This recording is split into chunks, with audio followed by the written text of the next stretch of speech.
Good morning. This is the New York City Board of Standards and Appeals Public Review Session for October 2nd, 2019. We'll begin with a special order calendar. Continued hearing items. Item number 1, 90-91BZ, 630, 636 City Island, the Bronx. Okay, drawings were submitted as requested prior to the improvement work beginning. It's proposed to leave the dumpster more or less where it is. I'm wondering why it can't be moved up against the building itself to get away from the residential property lines. The materials say there's a door swing and a sidewalk, but why couldn't it be moved adjacent to the sidewalk? Or into, say, parking space 1 or 2. But I do understand that you have 18 spaces required parking for this use. So, and in lieu of that, I would suggest a much deeper buffer area because right now it's only 4 feet. And interestingly, we have a couple of other cases following this that are very old cases where they had 15 to 20 foot buffer areas between the actual use and the adjacent residential. So I'm wondering why we can't, there's this sort of triangular or trapezoidal area next to it. Why not have that thickness be the buffer area and then the trash be in forward of that? I know. So you have to speak into a mic. I had raised this concern at the last hearing, and I had suggested that it be moved away from the residential backyard. Looking back at the plan and looking at all the options that I think the applicant was considering, they did lose 1 parking space and relocated it to the rear of the property line. Like you mentioned, losing any more parking space would be difficult, and also the refuse storage has to be accessible for to take the carts out or to access it. So, But that happens when the cars aren't parked there. Well, The unloaders come at very early times when there's no cars. They don't come during the day. It's like at 5 a.m. okay. I think this is, of all the backyards or rear yards, I think looking back at the site plan and the neighborhood, this seems like the most, the least impactful because this abuts, there's a garage and there is a rear yard here, and these residential buildings to the north have a dense buffer, and in addition, the proposed project is providing a 4-foot buffer.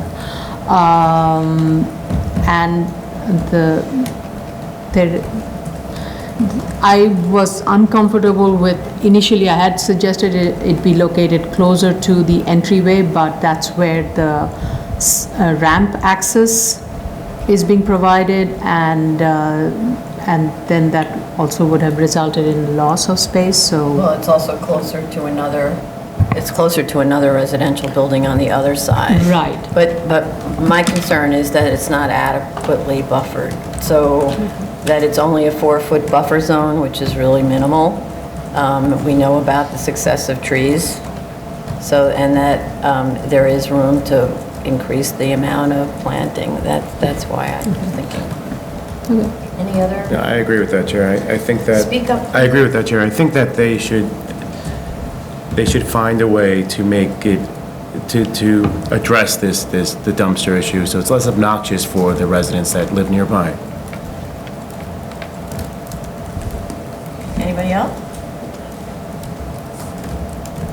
Item number 2, 18896BZ, 444 Soundview Avenue, the Bronx.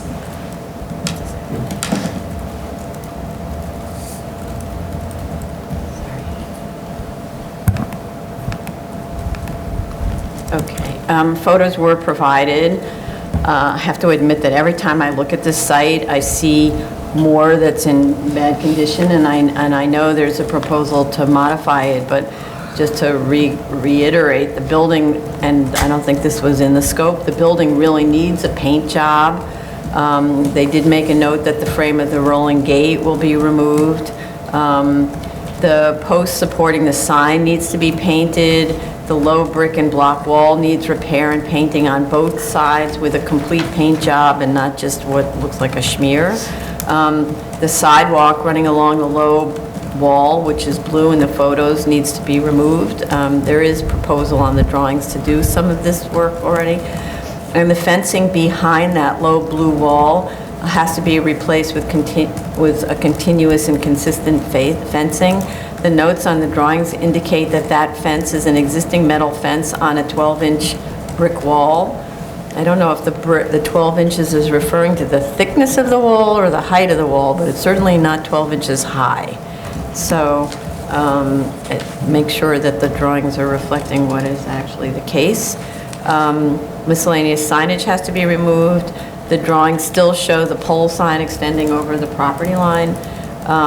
The dumpster also needs to be in an enclosure. The slatting and the structure of the fence that closes off the rear yard needs to be repaired and made upright. This is a residential neighborhood. And if the drawings are not reflecting what's actually been done, they need to. So that's a little bit confusing also. The shrubs specified are low-growing and won't provide a dense high barrier for the residential neighbors across Underhill. They're really kind of suburban low-type shrubs. They should be planted at a minimum of 4 feet high and grow to 8 feet high, and they need to provide details on the planting beds with curbs minimum 4 feet deep front to back. 4 feet refers to the front to back. Also on the trash enclosure, the wall that's shown there has to be the same height as the storage wall. This is a proposed construction. The idea is not to impose the trash enclosure, the trash itself, on the residential neighbors. What's shown is a low wall so that when you're walking down the street, you look into the trash.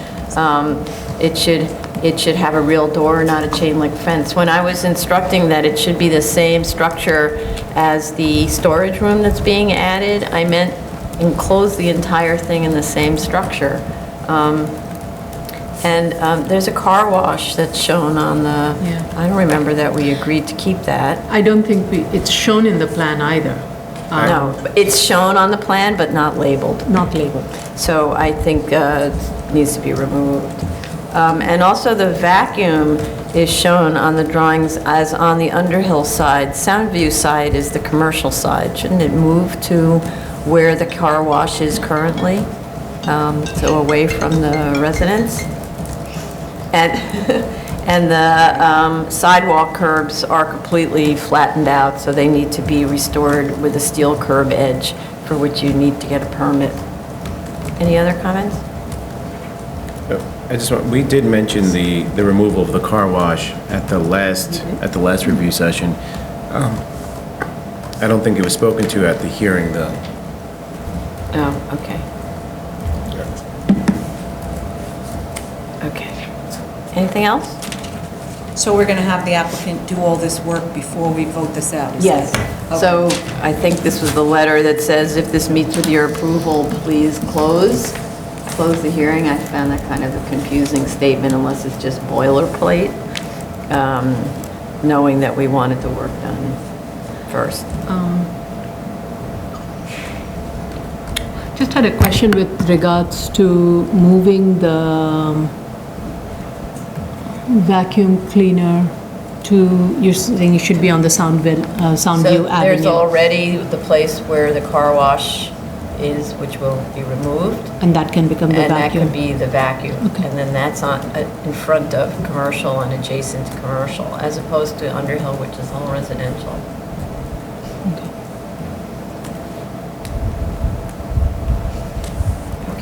Item, may I go on? Item number 3, 22709BZ, 100-14 Roosevelt Avenue, Queens. Just a second. I think we just received a letter from the applicant submitted this morning. It sounds like they've done the research and found that both streets are streets, and therefore it's a through lot, and therefore the variance is no longer needed. So I believe that'll be an application to essentially abandon the variances. I don't know if that's done as a formal withdrawal or a letter of abandonment is sufficient. Just not sure which is the right thing. Surrendering the grant? Yeah, sir, yeah.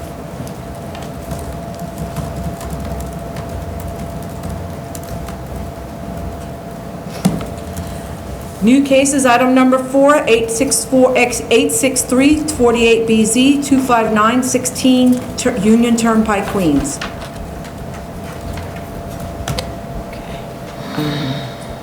We have proof of service of initial application to officials, but I actually, on this one, didn't find notice of hearing. So we need that. Community Board recommends approval. We have Fire Department's letter of no objection. There's a lot of discussion about the non-complying size of the sign, and the 1999 resolution indicates that the board specifically granted a variance to allow one sign to be 13 square feet larger than allowable, so be it. There is an existing concrete block wall along 79th Avenue that is very unattractive in this residential neighborhood. It should really be brick or stone face to match the existing wall of the building and the low wall at the corner, but at the very least, it should be stuccoed and painted on both sides. The broken sidewalks need to be replaced, the weeds removed in the sidewalks. The curbs have to be restored using DOT standard steel curb edges. The approved plan showed 2 30-foot curb cuts, but the site itself has 1 continuous curb along Union Turnpike. They should remove the miscellaneous banners. There's a tire rack that must be stored inside the building. And they need to provide photos of the completed work taken inside and outside the site, all the way around the perimeter. We didn't actually get any interior photos. Other comments? Yes. I noticed graffiti work along the portion of the wall fronting 260th Street. During my site visit, I also had noticed, what is it called? One of those structures that is used for cars to be lifted up and for work to be done. It was outside on the parking lot area. I don't know if it was removed just to do some work and it was going to be put back, but I didn't see any cars being repaired at that time, but I did see the structure outside the building. As you mentioned, the tire rack and the trash bin are outside, they need to be, and the plan is also proposing to eliminate the striped parking spaces. As per the approved plan, there were certain number of parking spaces that were striped. I think a total of, I don't have the exact number, but I have to look at the exact existing plan. The approved plan had 6 vehicular parking spaces. The proposed plan is proposing to eliminate all of it. I'm not sure why. And also during my site visit and also from the Google Street View, I noticed there was a vehicle parked on this sidewalk.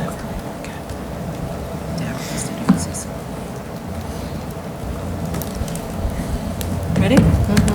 Oh, I just was wondering if they could give us the hours of operation. And I didn't see a FEMA map on that project. I'm not sure if we need it. I had another question. As per the approved plan and the proposed plan, there is a 4-inch high curb blacktop along the entire property line, specifically along 260 and 79th Avenue. Sorry, what is it? It's 4-inch high, 4-inch. High masonry No, wall. it's this. 4 foot, 7 inch high. It's this thing here. I kind of see it. It's the 4-inch high curb and blacktop. It's in the photos also. I wasn't sure why that's there. I just, Is it to separate the lot boundary Here. from the sidewalk, perhaps? it runs along. Yeah, That's I don't know what the original plan of that was, but it makes less sense on the, it doesn't matter, but it makes less sense on the back of the wall than it does on the front of the building. Right. Right. Yeah, it's almost like a little plinth that the building sits on. Yeah. I don't mind, that's a little bit. Okay. That's why I was it's just such a curious shame as that to- that wall is so terrible, because it's a nice little brick building back in the good old days when the BSA required these buildings to be brick. So. Hold on. Yeah. Item number 5, 171561BZ, 12902 Guy Brew Boulevard, Queens. Okay, we have proof of service of initial application and of notice of hearing to officials. Community Board recommends approval. We have Fire Department letter of no objection. I'm not really clear from the statement of facts when this became a dry cleaner. We need proof of continuous use since the expiration of the term in 2011. And I'd like to know whether the dry cleaner complies with the limitations for this use in Use Group 6, which states limited to 2,000 square feet and provided that only solvents with a flash point of not less than 138.2 degrees Fahrenheit shall be used, and total aggregate dry load capacity of machines shall not exceed 60 pounds. I know dry cleaning has probably changed a lot since this section was drafted, but nonetheless, it shouldn't exceed that. The site plan also indicates there's a temporary fence beyond the property line along 129th Avenue, which must be removed. If it's a construction fence, then I don't know why it's shown on the drawings, really, because it's going to go away immediately, right? And I'd like to know, there are 4 fans exhausting onto the sidewalk through the building. And based on the floor plans, they look like one of them exhausts the boiler room and and a dry cleaning machine. This is not permitted. You cannot exhaust probably the machine at all to the exterior. And the boiler has to be exhausted onto your own property. So I don't understand what those things are, but actually I'd like fire department to take a look. And then they provided BSA resolutions that were illegible. They were white letters on a black background, so you can't read it. The extension of term expired in 2017. Oh, Yeah, so. it did? Yeah, 2017. Oh, I'm sorry, the CO CO expired in 2011. Yeah. Okay, so, okay, never mind. Sorry. So we don't need a continuous use discussion? No, sorry. Just need to know when the dry cleaner was And they established? submitted they submitted the application in 2019, so Yeah, we we do still need do. continuous use from 2017 then, right? No, it expired June 5th, 2017, so when was it filed with us? It was filed April 29th, 2019. So that's under 2 years. It's more than 30 days after the expiration of term. So therefore, you need continuous use? They have to demonstrate that the use has been continuous. What? But it's under 2 years since the grant expired. Okay, we'll check that, okay? You're saying that if it happened within the 2 years, it's continuous use, I believe. Well, because you're allowed You're continuous allowed. use if it's less than 2 years from Oh, well, the that's true. expiration. That's So- true. So in other words, if you can prove you existed on June 5th, 2017, then you have this 2-year, I would think like Right. any. Yeah, any this should be similar to, non-conforming use. okay. We'll check it. Yeah, it's a neighborhood dry cleaner. They came Right. before us before, when I was sitting on the board. Mm-hmm. I think it's been in existence for quite some time. Okay. Item number 6, 15706BZ, 2856 Steinway Street, Queens. Okay, just a second. We just need to reopen this to accept plans. Yeah. can I go back to, did we close on that? Yeah, well, then she has to call it again Okay, on that's the okay. cleaner. I'll just raise it tomorrow. Okay. We need to go back to the other one? I'll raise it. Okay. Item number 7. Just a second. I'm sorry. So I just want to mention that the reason we're reopening this one is because the zoning map, the reference to the zoning in the district was incorrect in the drawings and in the statement of facts, even though the zoning maps are showing it correct. So this sort of admonition to all applicants that you can't rely on the architect's drawings for knowing whether the zoning district is correct. You as the applicant, often an attorney, have to check yourself and then advise the architect that they got it wrong. And if the zoning has changed, you have to check before you submit that the zoning, if the zoning's changed, because it might actually affect your whole application. You might even not be allowed to do the application anymore or make the application. Anyway, okay. Item number 7, 5597BZ, 7636 164th Street, Queens. We have proof of service of initial application and of notice of hearing to officials. Community board recommends approval. We have fire department letter of no objection.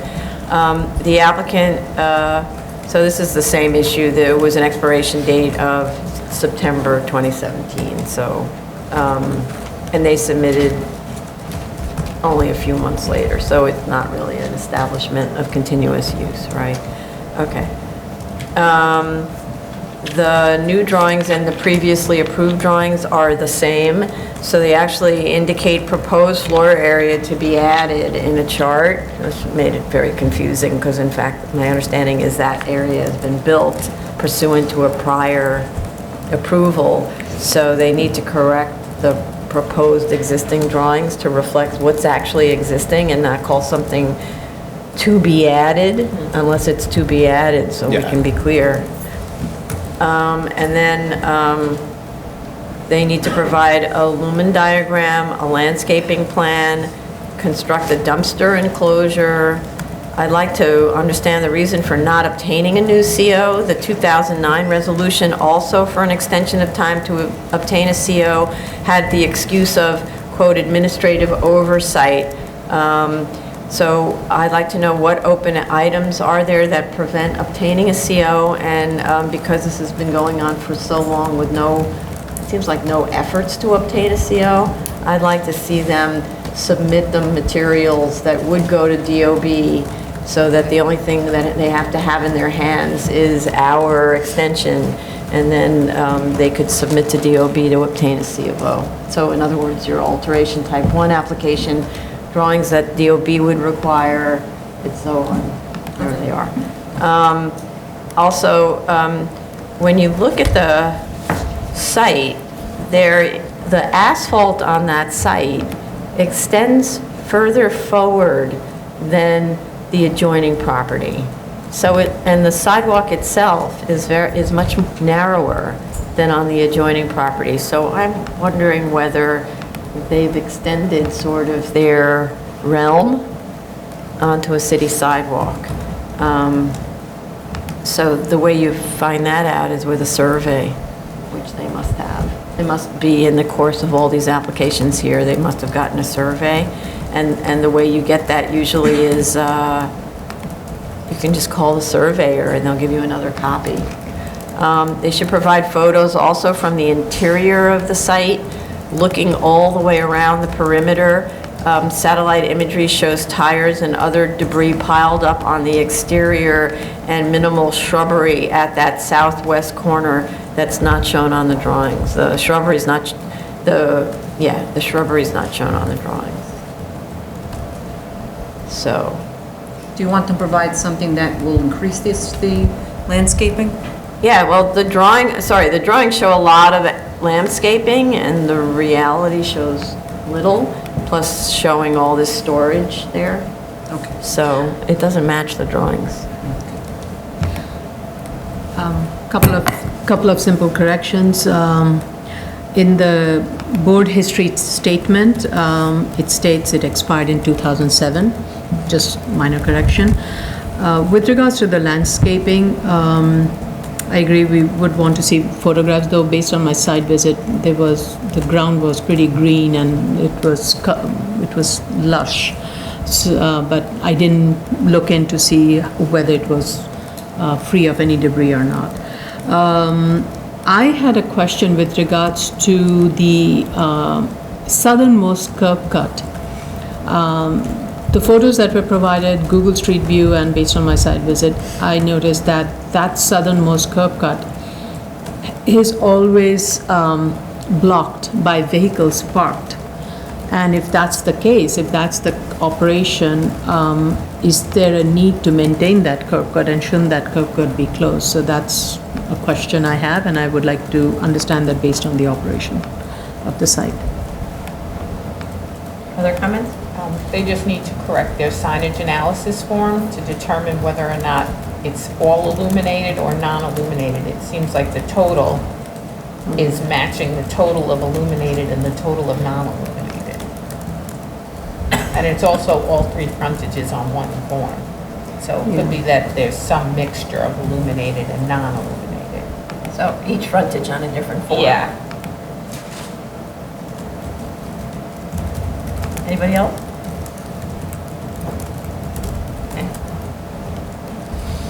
Item number 8, 2017-97BZ, 55 Washington Street, Brooklyn. Okay, there are no notice requirements for extensions of time to obtain a CO. This was a very detailed application that went through all of the reasons for the delay in obtaining the CO and compliance with the conditions of the grant. I really appreciate that. That should actually be the model for these applications. I'd like to know whether they describe a long saga. It's almost like an epic of trying to get approvals from DOB to obtain the CO. And so, and it seemed to be going back and forth a lot where the word BSA was invoked.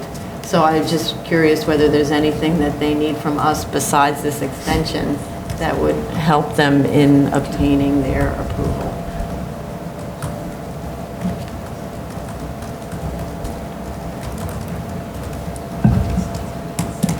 Appeals calendar, continued hearing items, item number 9, 2017-16A through 2017-19A. This is Clintonville Street and Clintonville Court, Queens. And item number 10, 2018-105A, Clintonville Court, Queens. There was a request for an adjournment, but we have received some information, some supplemental submission, which is late, so. Oh, so we had, okay, so I just want to say this is the third and final adjournment. The application's been in hearing for exactly a year. So a dismissal warning letter needs to be sent certified mail to owner and applicant. That was. Item number 11, 2019-13A and 2019-14BZY. This is 11-31 Ryerson Street, Brooklyn. Applicant's submission is really well researched and supported by relevant case law. In the time since this case was heard, the board has also heard about other cases of statutory vesting where DOB has allowed a look back to related permits where the initial application was for a different building than the one that was to be built ultimately. The drawings for which were filed only weeks before the zoning text amendment.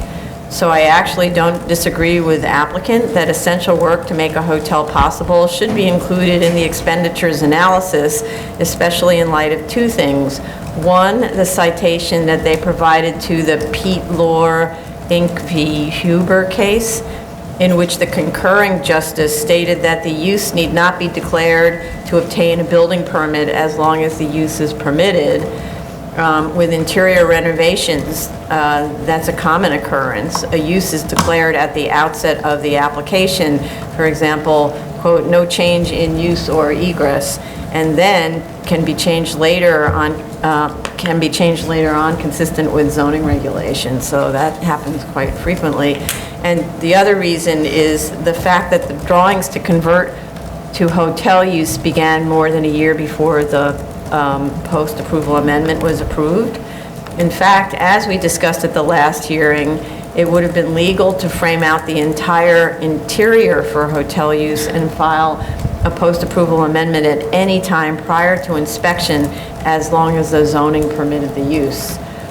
In the Hudson Yards BSA case, the BSA looked at the expenditures associated only with the enlargement, since that is what was prohibited by the text amendment.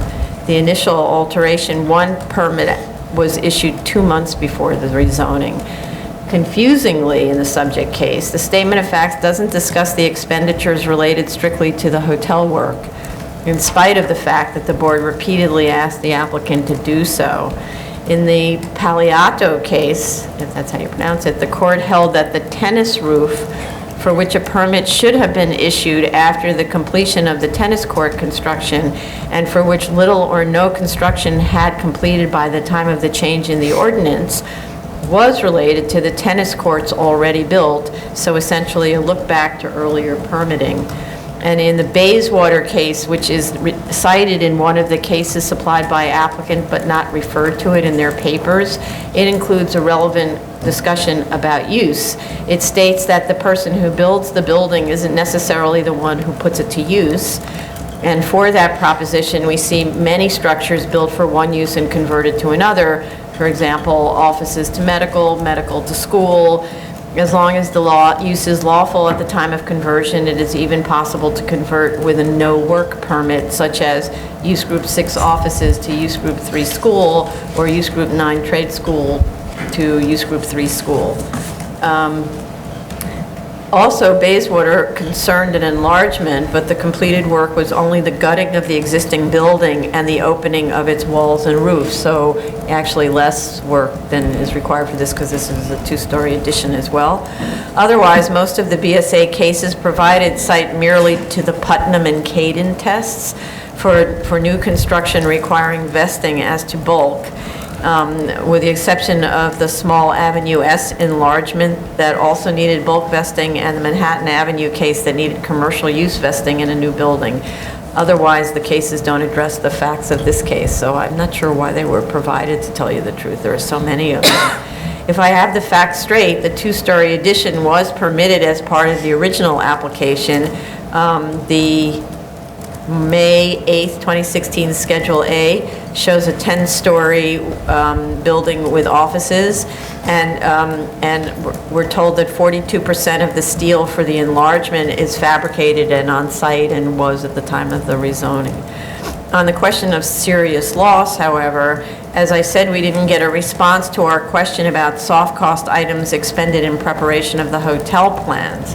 As to that question also, the cost to build out the interior for the hotel must be much more than for an office building, since you have more partition work and doors that aren't a tenant letter, and much more plumbing and fixtures for bathrooms, HVAC, fire protection, lighting, electrical, higher finishes, finished public spaces, etc. One question that I had was, did the stair and elevator cores have to be moved as compared to the office plan for the hotel? Was there perhaps more demolition associated with the hotel project? I didn't see copies of the floor plans for the hotel project in our folder unless they were submitted late, and I didn't catch that. Those are my comments. Others? I think what I did find some of the submissions helpful in, as I was reviewing the document. Specifically, I would refer to 39-35 27th Street, where I thought the subject site is analogous to this case, where the work was done regarding in this case, the work regarding facade, windows, roof, they were all done to protect the property and to prepare the property for the future construction, similar to what was done in 27th, where the underpinning, the board specifically took that the underpinning work to be counted towards the foundation work in the context of vested rights, and it was entirely appropriate. So I think in terms of the serious loss, that should be factored in to the cost. Into the serious loss, or, so there's two separate Yeah, issues. One is the cost to serious. Take the mic closer to your, yeah. One thing is cost expended, and the other one is serious loss, so it could be Sorry, in I meant cost expended, and my substantial, apologies. My substantial. apologies, it should be cost expended, not serious loss, that was in my head. Sorry. And I agree, I mean, I think all the four cases that were provided showed consistently that in determining this substantial construction, the court and the board always has looked towards the work done under lawful permits, which I think they have adequately shown, so I have no issues on that. With regards to serious loss, I want to hear what Commissioner Oakley-Brown has to say. So I also agree that there were a lot of cases and resolutions put forth to support the claim that you could use the work and the expense towards building the office building, also towards building the hotel building. I personally would have preferred if there were more of a direct tie-in in the accompanying narrative, rather than, here we found some cases that we think speak to this, go look for yourself. Because looking at all of the resolutions that they put in, that didn't speak to anything that they were talking about to me. So I went through reading every single resolution, spent quite a few hours on that, not to find anything. It would have been helpful if they had highlighted the different resolutions that they felt really spoke to this, and they didn't do that information, that extra step. And the same thing with the cases. I had to read through every single case and kind of draw my own conclusions. I thought that Little Falls case actually spoke to this, because I felt that, you know, it talked about how you could vest, even if you don't pull a permit, if it's a good faith work towards your proposed project that's actually an as-of-right project at the time. So I thought they could actually talk about that, but there was no discussion tying that in. It was just left for me to just assume that this would work for me in letting them pass that threshold. So that being said, it allows them to add all of the costs for the time period while there was just an office building permit to count towards the hotel as well. That kind of makes that threshold met, but then when you look at serious loss, all of that work done can't be used as loss, because it clearly could be reused in the office permit. So their serious loss has to talk about those things that were unique to the hotel plans that could not be used in an office building. And you could talk about all of that that was actually installed that would have to be ripped out. That's part of the loss. The rest of the loss could be whatever costs it would be to abandon those plans and then go back to the office building plans. So I guess costs to file permits and any of that, if there's further engineering work that needs to be done towards that, as well as the cost to demolish anything. And then they can also look at the loss in value, and they kind of gave us information about that, and I read through the appraisal report that we received, but it's like a standard appraisal, and it doesn't really speak to this issue of relative loss. What it does is it values an office building at this site, and it values a hotel building at this site, but kind of like the case law, it leaves you to draw the conclusions. But to make this finding, they need to draw the conclusions and explain it to me, and they could start by simplifying everything. Instead of 30 pages of appraisal looking at, you know, this is why we chose this rate of return based on this, this, and this, just give me a quick and dirty, like, what does it cost to build an office building versus the office value? What does it cost to build a hotel building versus the hotel value? And then take the difference, the net gain for each of them, and compare them. And then that'll show that there's a loss in value as far as you're concerned. That would make that finding. And also included in that, you could have materials lost, time without income due to redesign, income lost, and then the relative value loss, and that should make that finding. I think that they should actually look to the next common law vested rights case financials, and they could see that it's a fairly simple undertaking, and you can actually meet that serious loss finding I agree, and thank you for pointing that out. Whoever's here on behalf of the applicant should stay for our comments for the next one, and for tomorrow's hearing should stay during the hearing for the next one, because it's a very good roadmap on how to do it right. Any other comments?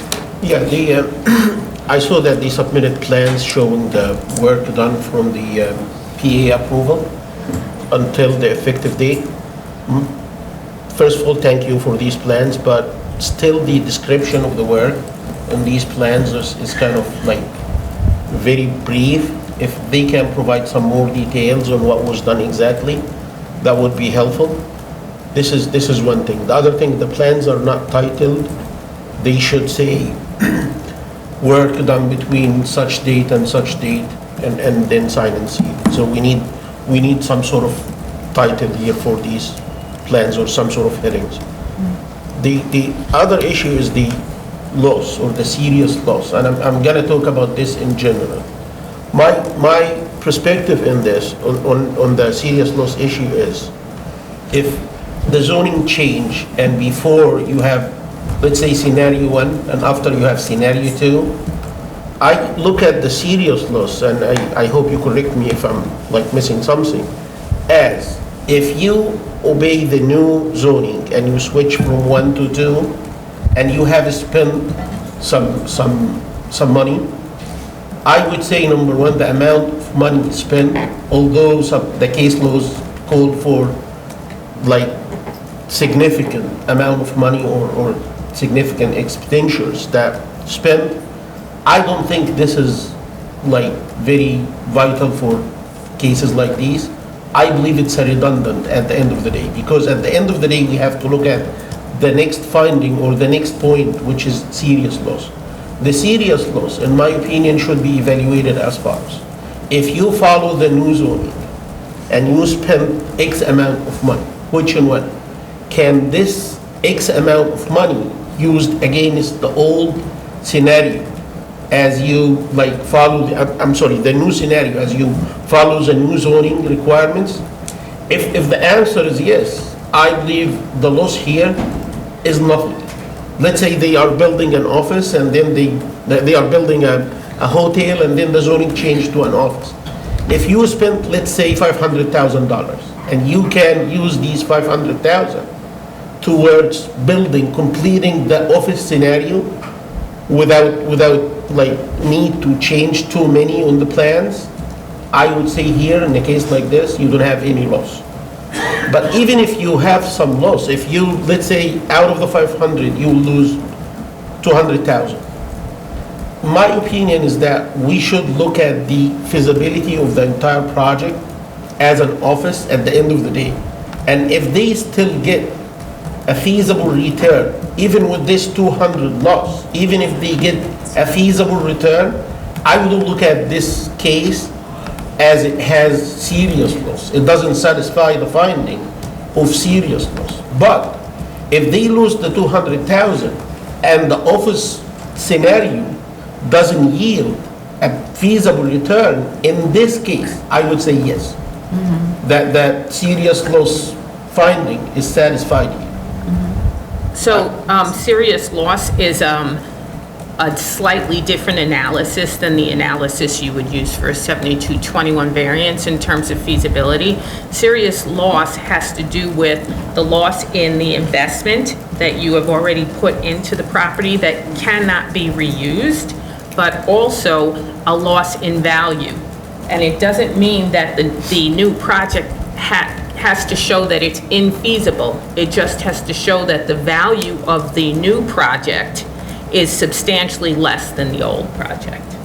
So they both could be feasible. It's just that you're not getting your expectations returned to you, Right. your original expectations. I think the case law supports that. Are you completed now, sir, or is? Yes, I just wanted to add, I too read the papers. I thought they were really well-written with regards to the look back, and I certainly was convinced by that, the prior work.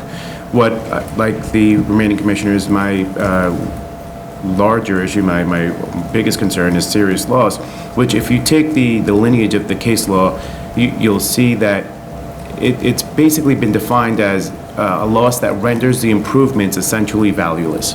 Now, while this has been, at times, it's not taken in the most strict sense, it still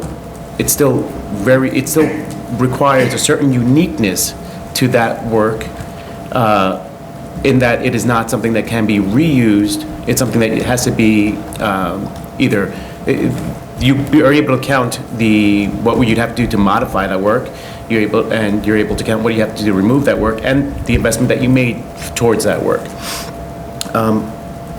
I don't believe that serious loss any case law supports serious loss being the cost of legalizing the use that the original use, such as going for a ULURP. I don't believe anything suggests that serious loss. I have not seen a case that supports that. And further, all of the case law has stated it as Commissioner Shetta said, an A versus B scenario, not an A or what I have to do to continue an A scenario. And finally, I think, Right, yeah, but we That's true. moved away from that. Yeah, and I Their don't- analysis does not speak of that now. it was in my notes from the last hearing, and I wanted to Right. make sure that I addressed They it. had said it at the first hearing, I think it came up in the first hearing, but Right. the new papers don't mention anything Right. about the special permit. And the last thing, I think there's also one part that was not mentioned in the papers, and that is all the case law speaks of the weighing of considerations of the public health and safety and welfare as opposed to the private owner's personal interest in his loss. And I think that's something that they have to address. Sorry, say that again? So the reason why, it basically says the reason why, so there's a reason why there has been a rezoning. And they have to address that reason and how their particular project does not affect, or is not against that reason. It won't be, it wouldn't make a sham or it wouldn't be something that is going to negatively affect the reason why this rezoning happened. And then there'd be a weighing of the interest between this private owner and the community at large for the purpose of the rezoning. I think that needs to be addressed. So there's another test. So there's the Putnam Test that has the substantial expenditures, costs, and serious loss. And then we've had a couple of them where, I forget the name of the test, where in the case of an application that vested a very long time ago, and then they come back over and over and over again. And that test, which really doesn't apply here because it's a brand-new situation, right? The test is, has the owner abandoned their project effectively, right? Have they made no efforts to pursue the project? And would the granting or the kind of continuation of this vesting negatively impact the neighborhood because conditions have changed since the time of the vesting and so on? And we had a couple of cases where we decided the owner had abandoned.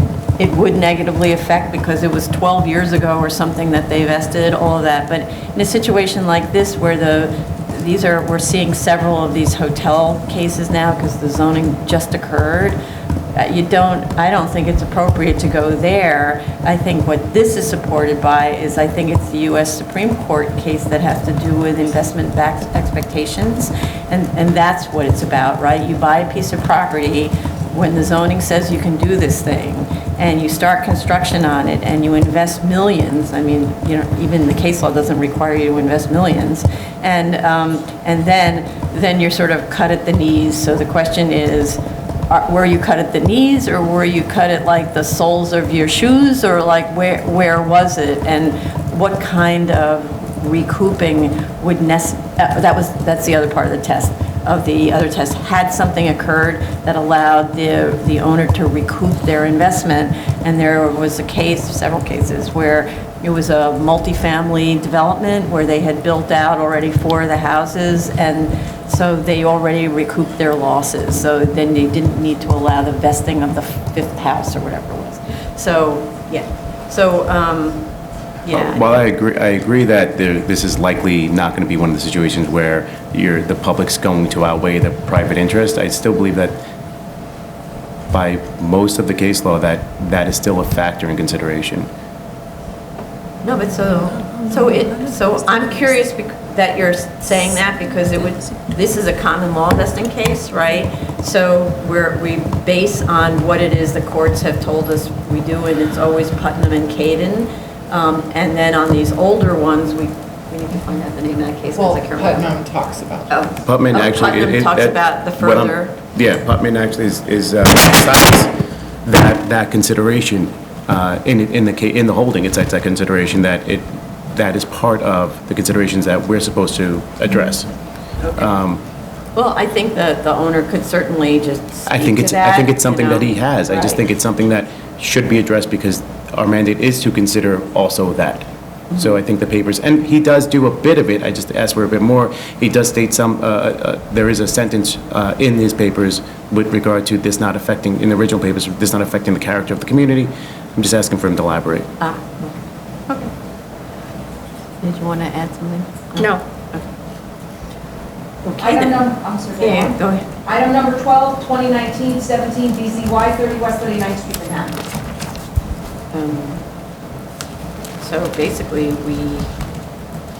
all right, we cover a lot of that, so, Wait, I'm sorry, can I just, so item number 13 also, 2019-175 30 West 39th Street, this is the vesting case. One's a statutory, one's a vesting. right, I'm sorry. okay, yeah, okay. So, hold on a second. All right. In tandem with- Okay, so, with respect to the zoning approval,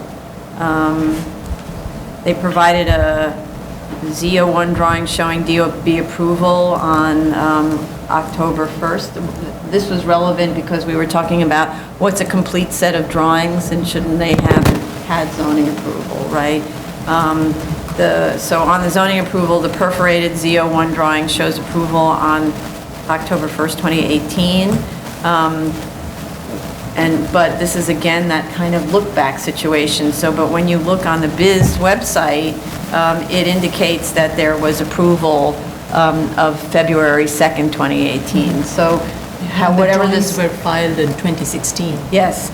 So this is this whole thing about how DOB receives the drawings, reviews them in whatever order they review them, and considers them a package, and then considers the approval date, no matter when and if the drawings were only approved, and it's very confusing because we're not behind the scenes to know when the architect submitted the zoning drawings and all of that, and it may have been that the first zoning drawings had errors and they needed to be corrected, but nonetheless, they get considered as a collective approved on February 2nd, 2018. For the 27-story hotel building, which was initially filed, as you say, in 2016. Just as a reminder, because it's been a while, December 20th, 2018 is the critical vesting date. So they provided us requisitions for payment, which is something that I really relate to because that's how I was taught to know how much of a project is done. The November 30th, 2018 requisition for payment was filed on December 7th and signed on December 14th, 2018, and indicates that of the $8.3 million total in the contract, $3.2 million worth of work was completed or stored as of that date, representing $2.4 million or 100% of dewatering and 34% of excavation foundation, approximately 7% of site safety and security, and I have no idea why general conditions get to be charged at the upfront of the project as 100%, so I discount that. And I want to add that the backup material I found very helpful because with respect to the foundation and excavation costs, it breaks it down into the different specialties. And so some specialties were 100%, whereas others were much less. So this is an averaging of all of those equaling the 34%. I do want to say that I hesitate to refer to the December 20th requisition since it wasn't signed until mid-January nor paid until mid-February, so I'm eliminating that from the analysis. It would have been helpful, however, to have a chart that ties the invoices for specific work to checks and dates paid, but going back and forth, I was able to figure it out, but we do have another applicant who often provides these charts, and it makes it very easy to follow. The photo log and information on the exact time of the vote, the city council vote on the text amendment, are very useful, though I couldn't find in the recent submission photo number 16, which was taken at 2:49 PM on 12/20, which is described as being in tab B, but I happen to have cut and pasted an image of it from the last hearing, so I do actually have that photo that shows all the work having been poured by that time. So I couldn't find it in the last submission. I don't know if others did. I think I saw only up to 9 AM was Yeah, the last thing I saw exactly. on 12/20. I couldn't find the other one. So I think that was the problem, so I'm with you all the way to 2:40, whatever it was, is the right time. Show me a photograph from 2 o'clock or something like that, and then I couldn't find it. But, so if they could bring that to the hearing and just show us that. And then, yeah, those were my comments. Anybody else? I think what was very helpful with the approved zoning drawings and the job overview page provided from DOB was when the process started, is the look back thing. And just as a history of it, the hotel text amendment was not even considered. Like the application to proceed with the as of right hotel started even before the scope of the study included all of the manufacturing zone. It was only looking at a specific area. So I think the scope expanded and included that entire manufacturing. I think initially it was only looking at North Brooklyn industrial area or something like that, and then it expanded to the entire end zone. So, sorry, when do you mean? It wasn't considered when? It wasn't even considered when the original 12/30/2016 drawings were filed. It was, the study had just started without even specifying the areas, what they're looking at. It was a little bit generic, and then the scope expanded.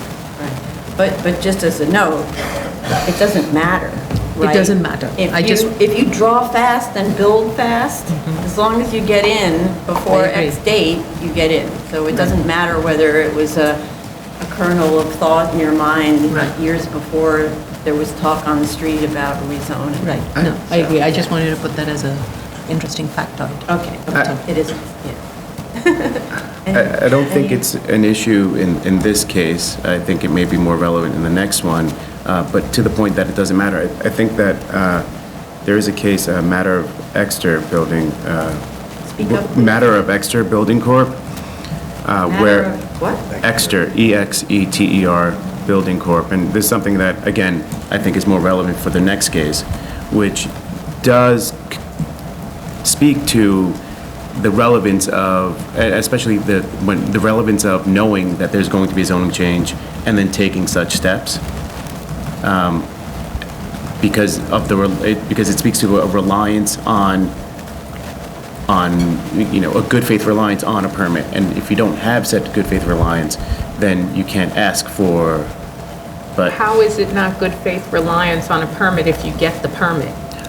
well, If this you're case, issued the permit, even if you're issued the permit 1 week before the zoning change, right up to the zoning change, that's a legal use and a legal bulk.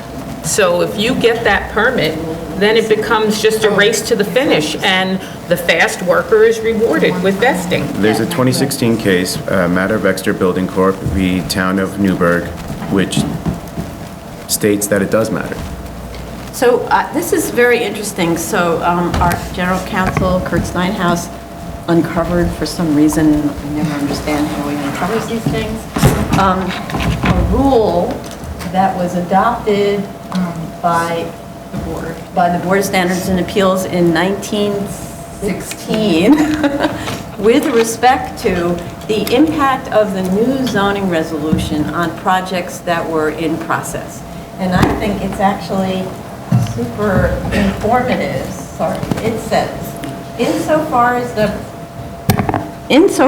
the provisions of the building zone resolution apply, which was the new zoning resolution, any building operation for which a permit was legally issued prior to July 23rd, 1916, and the permit for which continued in force on that date may be altered previous to the issuance of the certificate of occupancy, so this is long after the zoning change, right?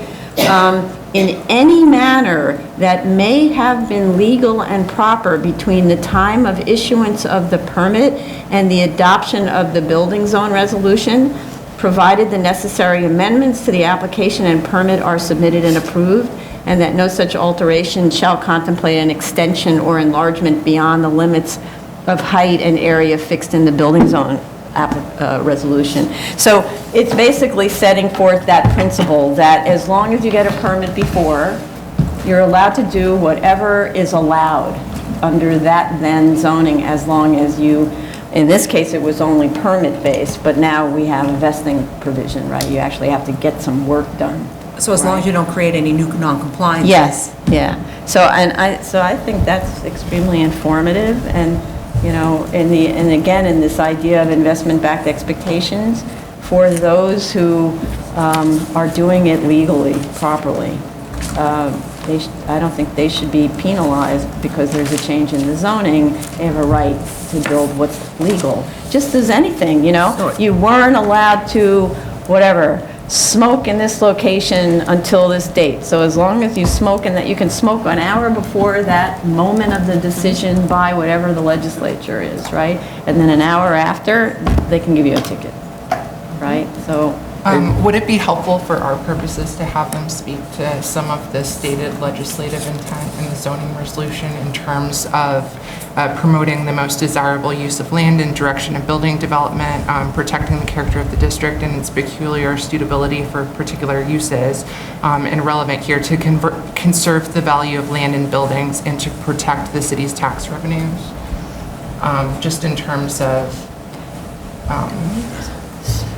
the concern about zoning purposes. So in this and case- protecting Yeah. investment-backed expectations. See, this case for me feels very straightforward. I'm as satisfied with opposed, this yeah, case. the next case is the one that's quite tricky. So One of maybe the we reasons why I have a didn't bring it- conversation like that in the next case. Right? Okay. I agree with that entirely. Yeah. Okay. These are always interesting, but let's not. But not, I don't want, I think this case was, overwhelm. I think they did a great job in this case. I was Yeah. really pleased with their submission. I think the next case is really where my Right. You know, actually, this, what's funny about this conversation is, it's sort of like when you're in school and you do the best job, there's more things for the teacher to criticize than for the kid who did a bad job, because there's just not anything in the submission. That's why this was a really good submission. Okay, thank you. I have a comment on this. The case that we're considering right now is the statutory vesting portion of the case, right? Well, actually, my focus is on the common law vesting. Okay, so the statutory is not on play now? Because I looked at the drawings that they submitted, and I don't believe that they satisfied the requirements for that. So I'm not sure if we're gonna be looking at this case any further, or just Right. look at the common law. I think that's fair. I actually have been just looking at this as a common law vesting, but it's true that they filed simultaneously. Yeah. So we can just check. Commissioner Otley Brown, did you look more at the common law? case? At the, I mean, I looked at both cases. Yeah. But I found that their information that they presented for the serious loss was very well done, very thorough. So I had no additional questions for the serious loss. I was also, in terms of substantial work, I was very happy to see them present all of their after-hours permits and an explanation of the time periods that those permits actually covered, even though each one was for just 2 days, but it covered 2-week periods. So I felt that they were covered on that, and I was satisfied with their description of the work done in the construction logs, that it took 11 hours, starting time was always 7, which meant they finished by 6, and that the permits covered till 6 anyway. So I thought they belted and suspended the legal work question. I had no other questions. Yeah, but on the loss side, I'm not sure what kind of loss they incorporated because of the underpinning is finished, because of that. The excavation actually was not 100% complete on the effective date. It was Right. about 75%, or I would say maximum is 80%. Which is why it's a common law vesting, Yes, not I statutory, totally right? understand. But looking at a case like this, if you, let's say, they started with an office and then they started with a hotel and then they want to switch to an office.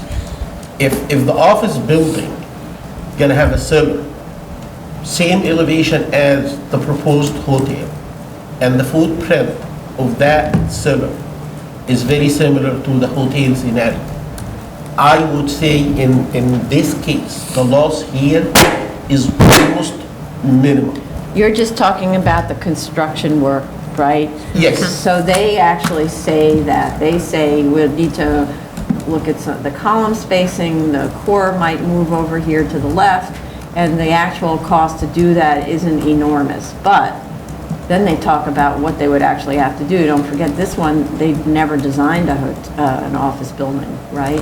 So then they talk about the Engineering. everything. It's architecture and all the Yes. engineering, all the time it takes to actually do that, whatever the financial commitments are from lenders, all of those things, which means they don't even get their shovel back in the ground for 2 years.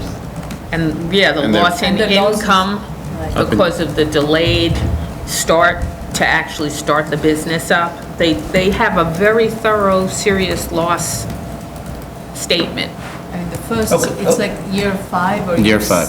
It's year five when they so start that's when receiving. they start receiving some return, whereas the hotel starts receiving well into the second or third year. In the third year. So So- I think that the question that you're grappling with is that you are looking at serious loss only in terms of materials used up till that point. And the common law vesting rights case is more of an expansive look at loss. It's an expansive look at loss that's kind of skewed in favor of the property owner, that they should be given every chance possible to be able to go forward with the project that's now no longer as of right. I And totally so understand. that expansion, it allows for a lot more considerations as to what the loss is. And that's where you're not going. You're not passing the materials spent that could be reused. No, I portion. did pass it, but I just wanted to make sure that when you're looking at the loss, you're looking at just the re-engineering and the delay in income portion, the material It's thing. not just the It's not delay in just the- income portion, it's also a conversation about the loss in income once both are running, the relative value of both projects. It's a very expansive look. But it doesn't include the material thing. No, It's it not- only includes the loss of the $253,000 of partitions. That's the only material loss that they're claiming. Or two, Partition. not partitions, that Not was the other one. partitions, no, it's core, Yeah, it's the core to move work. the core, and to get rid of that part of the rat slab and dig the core in a new spot. That's all they're claiming. Okay, I'm okay with that. Yeah, Okay. that makes sense. Thank you. Okay. Do we move Everybody on? okay? So we don't need anything else on this I- one? I- then, Nothing else. right? Okay. I'm ready. So for West No, I Thirty-Ninth just want to put it in the record. This is just for our records. I did look at the plan that they submitted, and on that plan, on 38th Street, they indicated that the excavation support portion is done 100%, including soldier tines and tiebacks. But if you look at the pictures they submitted, picture number 18, 21, 22, it appears that this hallway portion was never been excavated. So But they said it was excavated and then backfilled for access. Access, that's what I So was- it was right. excavated. if they did that, they should have mentioned this on the plan, Oh, but they didn't. okay. But does it harm the analysis? No, I just wanted to put it in the record, just, So excavation was 100% done. complete. Yes. It wasn't 80%. And according to the requisitions for payment, it was complete, right? In other words, the contractor got paid for 100% excavation. no, it was not. They mentioned on the plans that they left a portion of the site for access purposes, as a ramp, for access. No, they They did that. backfilled it. They excavated it and then backfilled it is what I saw as a Okay. ramp. If you look at the plans that they submitted, it says excavation was 100% complete, except for a ramp on 38th Street. Ah. That means that the part of, on 38th Street was not excavated. And, Okay. and if this was the case, I'm not sure, but this is what they say.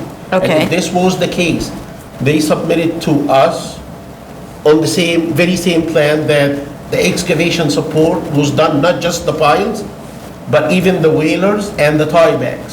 If they didn't excavate, and they are claiming that they put the whalers and the tieback, they are not consistent. Okay, so they... And that's why I wanted to put it on the record. Okay, so I don't remember because I don't have it here. Either it was the whalers or the tiebacks that they said were 95% complete or something like that in the support materials for the requisition. So we can just have them explain it, but I think that for me, I do look at the requisitions because it's the representation of the contractor who is actually paying his subs, that the work's in place, right? So, and it still gets us to $3.2 million, right, at that time, which out of a total contract of $8.3 million, which, I mean, case law, you've seen tiny percentages, so that's a major percentage of the total job. It is, Right. and actually the discussion about the excavation after I hear from Commissioner Brown is irrelevant. I would say it is irrelevant how much excavation was done, whether the tiebacks and the whalers and the SOE was 90% or 100% or even 75%. Well, no, for statutory vesting, the excavation has to be 100% complete. That's one of the threshold findings for the statutory case. And they say that it was 100% complete, and then the site was regraded and ramped on the 38th Street side for staging and delivery. That's what they say. So they could clarify that. Maybe they were incorrect in their first statement, and it was not excavated and then regraded and ramped. I don't know, but for a BZY, your excavation has to be 100% complete. Right, so that's why maybe we are moving into the The A case. the A case, the common law vesting is, I am more comfortable with the common law vesting case. The BZ Yeah, is hopeless. I don't think they have a case on the BZ side. okay. Even if you say the excavation was 100%. Why is it hopeless, though? I don't Because there understand. was no foundation in place and on But if the effective date- foundation is in place on the effective date, you realize they don't vest with BSA, they vest with Department of Buildings. Yeah. So they're coming to us because the foundation is not 100% in place. So if you pursue a BZY vesting, there are certain thresholds.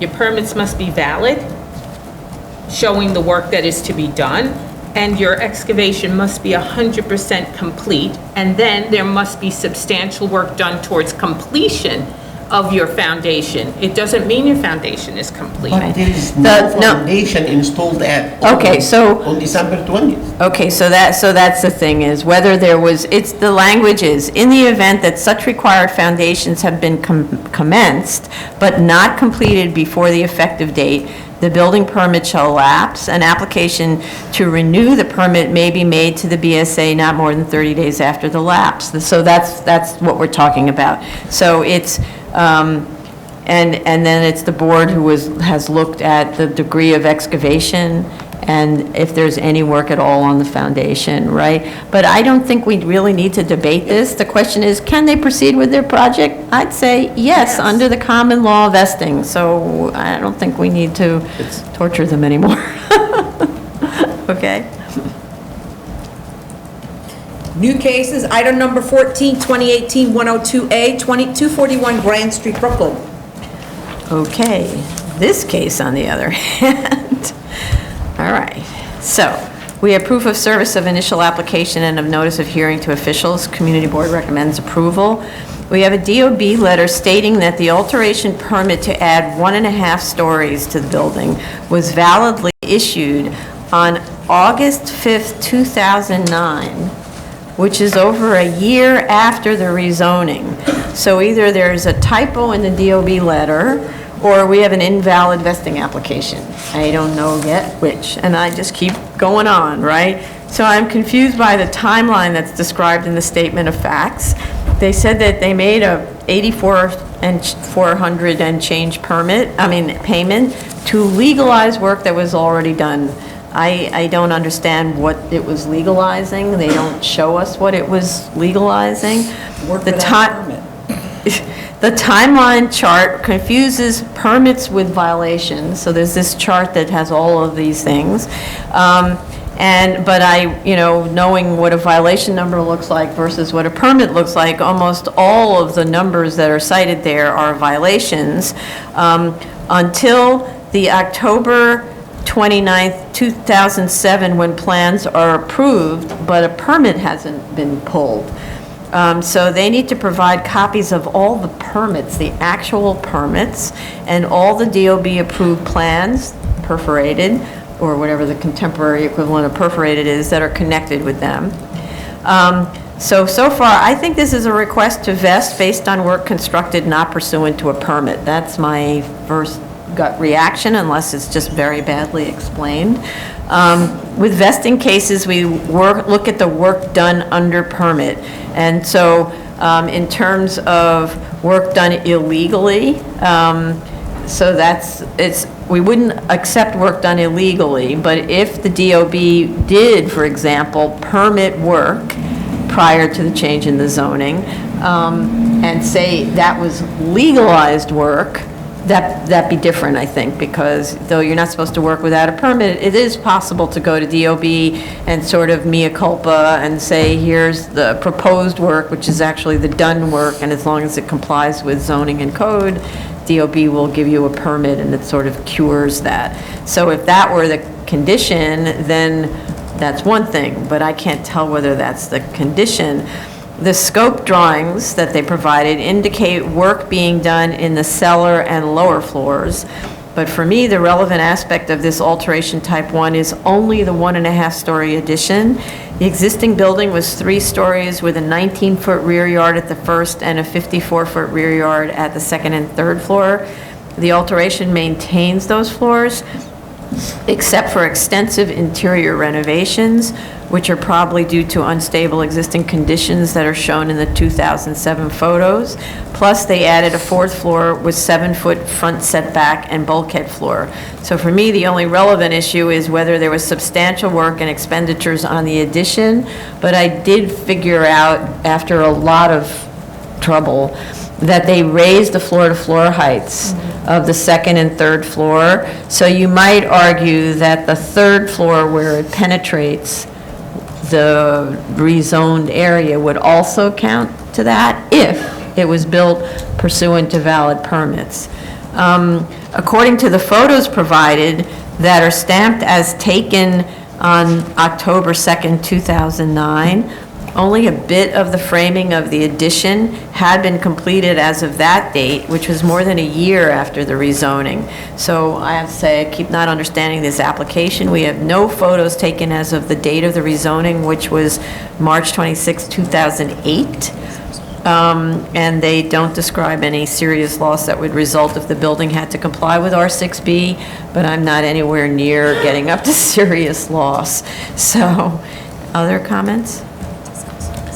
Yeah, I agree. This was a little difficult of a history to assess and what portion of the work was done legally prior to the rezoning and what was that work. And some of the items that were identified as part of the demo cost, also I question, for example, one of the cost expenditure was indicated was that it would have to demolish the entire rear facade and also the balcony in the rear, which I'm not sure why that would have to be, because up to the certain height, it would meet the R6B requirement. It's only above that the setback would be required. So I'm not sure why the entirety would have to be demolished. So there were again a lot of fine-tuning of the basic information that has to be done for me to understand the issue. Sorry.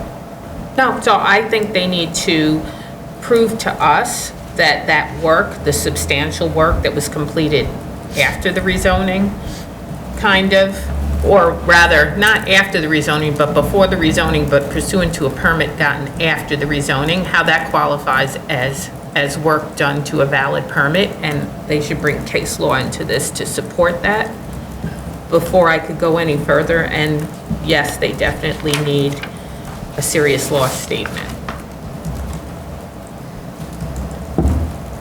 Anybody else? I share the, what was said by both, by the other commissioners. Sorry. I share the comments of the other commissioners. I would like that, for them to distinguish this case from the matter of Exeter Building Corp. v. Newburgh in more than the aspect of the conditional, a conditional approval and a limited permit. I want to go a little further. That case was about a conditional approval and a limited permit, but it has a great deal of law that I'd like them to address in a written statement. What do you mean as regards what? So, this is the very case I referenced in the prior case, which stated about... Can you say the name of the case again? Sure, Because they're it's going to listen. matter of Exeter Building Corp. v. Exeter. Town of Newburgh, 26 NY 3D 1129. In that case, it was the reliance that a owner had on a conditional permit or a conditional approval and a limited permit, as it was defined by the court in that matter, and how that wouldn't suffice. How that wouldn't, I'm sorry. That wouldn't suffice for common law vesting. But how is that applicable here? Yeah. Well, They- if the permit was something that was granted after the rezoning, as we just commented on the issue of dates here, if the statement of facts is accurate or the permit was given after the rezoning, that wouldn't be a valid permit. So any work that is done is not something we can consider. Right. Right. I think that's something that this case speaks of and how they want to distinguish it from this case. Well, I think that the determinant of a valid permit is always rested with DOB. Yes. We've always left it to them to determine whether or not the permit is valid, and we're also guided by the Grave v. Srinivasan case, which really blew the doors open wide as to what invalid, valid really meant, and how you could cure a permit that actually was invalid in just about every way, as long as you could resolve the illegal portion of your plans. So I think that's a controlling case that we usually ask applicants or appellants to speak to. Sorry, could you spell the case? Grave? Grave v. Oh, Srinivasan. Grave, yeah, GRA. Which is Okay. like a major case that actually totally changed the way DOB actually looks at vesting. Right. For a vesting case in the Bronx. Yeah. Does the board want any clarification on the DOB letter where it speaks to that the permit has been revoked because it failed the audit? Right, so I don't understand the DOB letter to begin with. It says it's a valid permit issued after the rezoning date. How can it be a valid permit issued after the rezoning? So I had reached out, as I expressed to you, I had reached out Right. to the council just for some clarification on that letter, because my concern was that the date was saying the permit was reissued in 2009 when the rezoning happened in 2008. So if it happened after the rezoning, it may not have been properly issued. Right. So my point with regard to the case I cited was that in common law vesting, this case suggests or states quite explicitly that there needs to be a good faith reliance. Now, if the permit is something that they would know should not be valid, this is what this case kind of stands for. That's why I'd ask them to distinguish it from the facts presented in this particular action.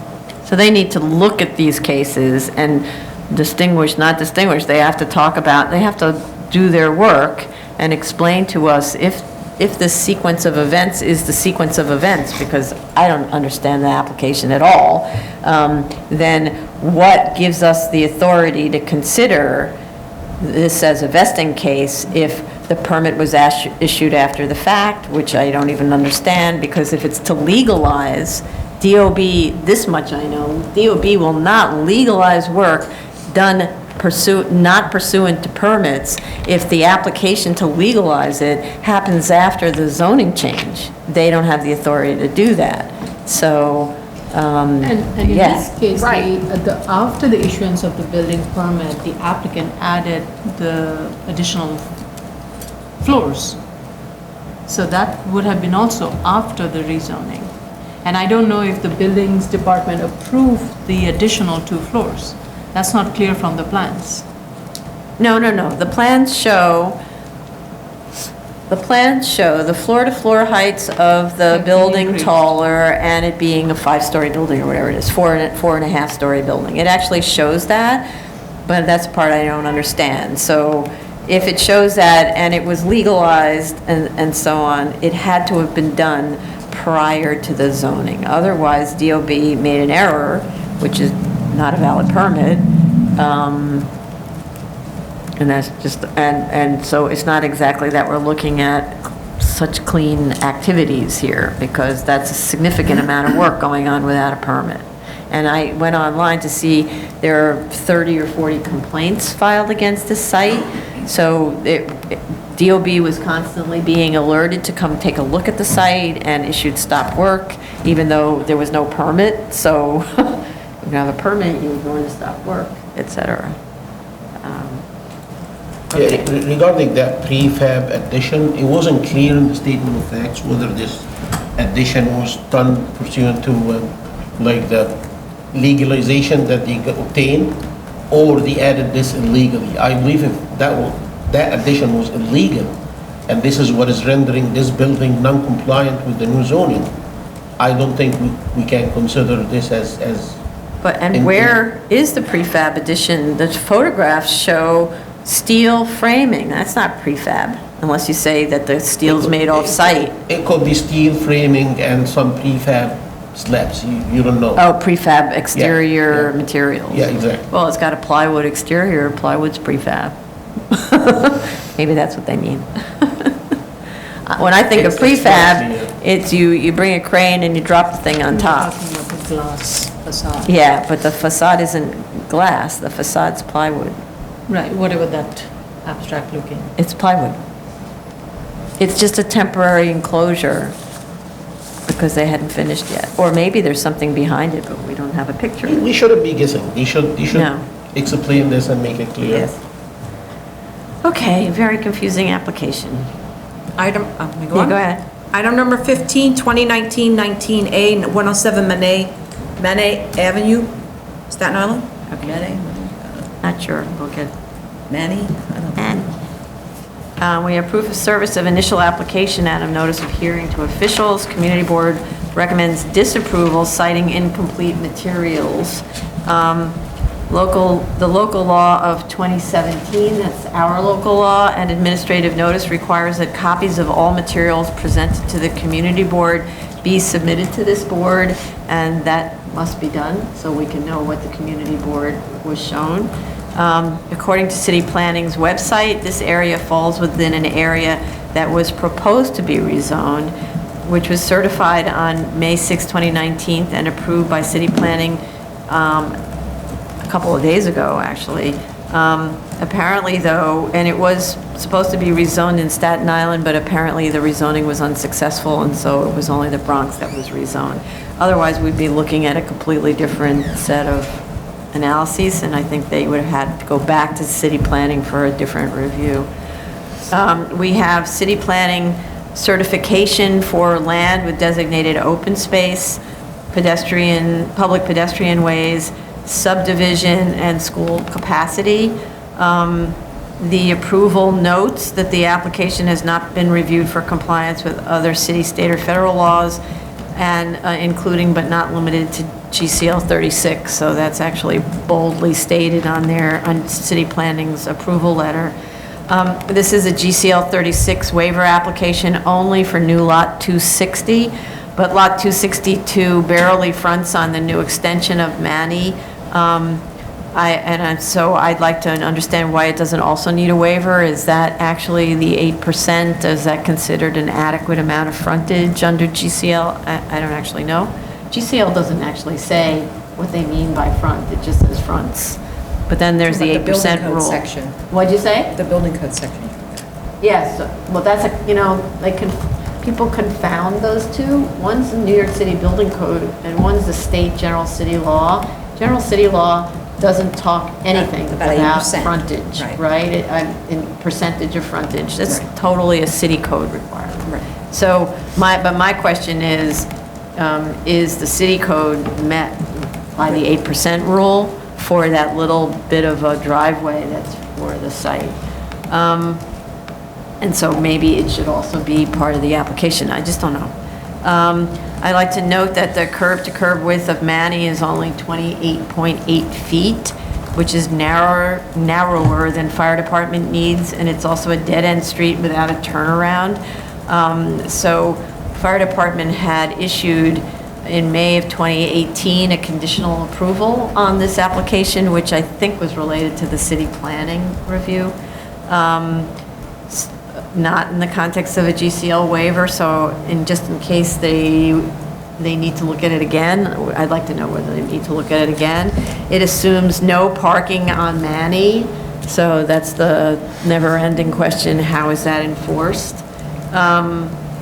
Also, the city planning approvals included a house fronting on 80-foot wide Bayview Avenue that's to the immediate rear of the subject site, so I just asked why the house couldn't have access from Bayview. Bayview actually has an easement area that can't be built in, so that was another question because it's very easy that's a much wider street. And I'd like to know if there are any other houses in this development that are not mentioned in the statement of facts, in part because there's reference to a phase 1 on the DEP sewer plant certification from October that refers to the HOA and the affidavit, and it refers to this project as phase 1. Is there a phase 2? And if so, show us what the phase 2 is. No copy of the city planning restrictive deck was provided, though it was referenced in the city planning letter, so I'd like to have a copy of it. If it was recorded, it's very difficult for us to access it because it's Staten Island and their mystery site. There's a May 2018 conditional approval from fire department, so where they talk about fully sprinklering, smoke alarms, hydrants as shown on the plans, no parking anytime, installing illuminated signage, which we do see shown on the drawings. And then further, there's a DEC letter indicating the site is not within tidal or freshwater wetlands, hence it has no jurisdiction. And the DEP sewer plan refers to an HOA and an affidavit. I'd like a copy of those. And then, as with all of these applications, there are 4 houses that can be developed as of right. So I'd like to understand the hardship associated with not developing the 5th house. And those are my comments. Anybody else? I had one question, and that is, since the project is seeking an access through lot 262, shouldn't the easement also be recorded on both the lots, 262 and 260? With regards to this site, it's kind of unfortunate that Manny Street doesn't extend, but that is because of the way the terrain runs. There's a steep downhill, and probably that's why Manny ends where it does. I think the lots, the way they are subdivided, they are quite larger than what the zoning resolution permits, and this is to kind of to keep up with what the typical building typology or the marketability of the buildings there are. It's what the zoning resolution requires. It is more than actually, yeah, and it is more than what the zoning resolution requires. That's really what I'm leading to. In this being in the South Richmond Special District, zoning resolution requires minimum of 50 foot, and it is more than that. All of the lots are more than 50 foot, and the total lot area is also more than what the zoning resolution for the special South Richmond district allows. Requires. Requires, not allows. Requires, Right, yeah. minimum requires. Yeah.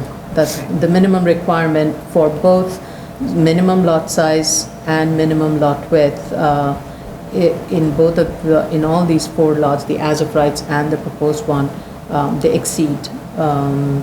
So I think if Manny was running the whole length, they probably could have built more units, but for the fact, whatever they can build as of right, they're trying to do it just to be as much as beyond as of right, and this is the last remaining portion. I was satisfied with the fact that City Planning Commission has reviewed it and has approved it for apportionment of the zoning lot.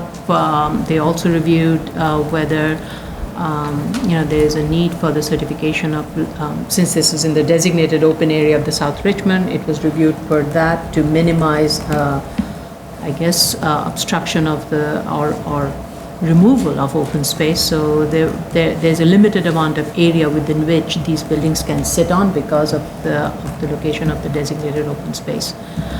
So I was satisfied with it, except for the easement question. So I'm thinking, couldn't they structure their hardship agreement to be around the fact that they would not be able to extend Manny Avenue so that that extra house could actually have frontage on the CCO street because of the restrictions, because of the natural grade not being disturbed, and that also because of the area of no disturbance shouldn't be disturbed because it's adjacent to the wetlands, and that they would probably never get the approval. Right. I think they could, and I think if they write something like that and go into the hardship argument, that's something, but I didn't see any hardship statement that referenced that. Right. So just to clarify, the other houses are as of right because of, They're on a CCO street that's been established for 10 years. But that street ends right before this lot. I don't think they would ever be able to get the approval to be able to extend that. right. So that forces that portion of the lot to not have frontage. Right. Because normally they would be able to extend, but then this natural area or area of non-disturbance, they crash up against that. Right, exactly. And ultimately, the freshwater wetlands. Yes, right, okay. So if it's a house on a CCO street, then it's the GCL 36 paragraph 3, right? Which the other 3 lots are. Right. Okay. So the applicant should make its hardship argument by discussing that, right? But I think it should also consider what you stated earlier about the 4 versus 5 projects as well. I don't think that should be excluded from a hardship argument. No, but so... But I those- understand, I understand this is a very good point with regard to hardship. I think it could be a convincing argument. The only thing I'd like to add is I'd ask them to address Brock Properties v. Reese Bachman and how there is accessibility through an adjacent lot. Distinguish that from this case. So how would there be an accessibility through an adjacent lot without a GCL waiver? So Brockman stands for the principle that if you own a lot next to you, but there's, and within its decision, it states if you own a lot that's adjacent to you that has frontage, that is a consideration onto whether or not a GCL should be granted. I asked them that they address that in their papers. But, okay. So the problem, though, is to get to this lot in the corner, no matter which, you'd be creating, this is the part that I don't totally get about these things, this idea of a driveway not counting as frontage somehow, because like in the suburbs, everybody's got a driveway, and you drive really, really far down the lane. So that's basically to access one house is really a driveway, right? Right. As opposed to using that driveway to access many houses, which is a different subject. But, okay, so the applicant should just review that case and respond to it. I'm just curious with regards to that. So let's say since this property does not have access to a street, but the abutting property does partially, and as I understand it, Staten Island DOB now requires that any building that does not have direct frontage on a street requires a GCL. Before, if there was a house behind a house, this is almost like a house behind a house, if you think of it this way. This is like a house behind a house in a reverse way. Typically, a house behind a house before didn't have to come for GCL 36. Well, then the rule changed where a house behind a house is required to have a GCL 36 because it is being accessed through, and that was a more recent, I think the last 2-3 years, the practice changed. So this is kind of in the similar way, whether we change the orientation of the subdivision, going back, front to back from Manny as opposed to parallel to Manny, there would still be a requirement for a GCL for the second house. Yes, because it doesn't, see, the thing here is, for the longest time, DOB was just allowing these things Right. to be built. So it's not that Staten Island developed a new rule, it's simply that DOB started sending everybody away saying, we realize we don't have the authority to allow houses that don't have frontage on a map street to get permits, we're not allowed. So everything that wasn't viewed as having frontage on a map street has to come to us, or city planning, Okay. right? So it's not a new rule that applies to Staten Island, it's really still left over from the Thanks for the state law clarification. and the admin code for 8%. Okay, just to clarify. I just want to put a note that this would, in some ways, in my review of it, it's almost in the same treatment as a house behind a house. Which isn't a good model, because I find that quite different than this one, right? The house behind the house, the ones that we've been seeing, are these skinny little roadways that don't have any side yards relative to the house that's in the front. They're sort of typologically not sympathetic, whereas this is a row of suburban houses that effectively are fronting on a street, and it's just that you need this little shared driveway that's at the front of the street, which is typologically more suburban, to get to it. It's just asking for kind of a little bit of extra sort of squeeze in. Right. So, yeah. Yeah. It's not a, in my opinion, this is not a large ask type of case. No. I am concerned about the community board's disapproval, and I hope that they get a complete application if they in fact deny. Yeah. So I think this is a problem where you don't respond to the community board and then they deny it because you just ignored their request. It's never a really good policy. Okay. Item number 16, 2019-43A, 4132 Victory Boulevard, Staten Island, and item number 17, 2019-44A, 4128 Victory Boulevard, Staten Island. Okay. So we have proof of service of initial application and a notice of hearing to officials on both. The community board recommends approval. These are both proposals to add a mixed-use building to a heavily developed and trafficked CCO street. But because it's such a strange collision, because the lower density growth management area regulations prohibit, or let's say require, that use group 1 and 2 be developed in mixed-use buildings, the GCL 36 paragraph 3 sort of as of right application is inapplicable, as it only applies to 1 and 2 family buildings that are entirely 1 or 2 family, which is it's really actually a problem, especially where the zoning and this waiver collide, right? So DEP issued a comment letter in May of 2019 that needs to be responded to, and those were my only comments. I just think it's unfair that the paragraph 3 doesn't apply in a case where you have this long-standing street and the zoning is preventing you from complying with the GCL limited application.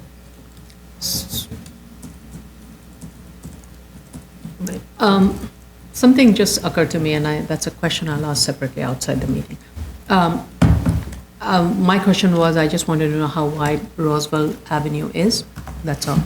That's just a question I had. What is? 30. Roswell. Oh, it is? 30 32 curb to width curb. of 30 feet. And Victory is 34. 10 Right, that curb I to have. curb. I couldn't locate it. Thank you. I don't take any exception to this project, although just for our policy, I would like to see a hardship statement in the material.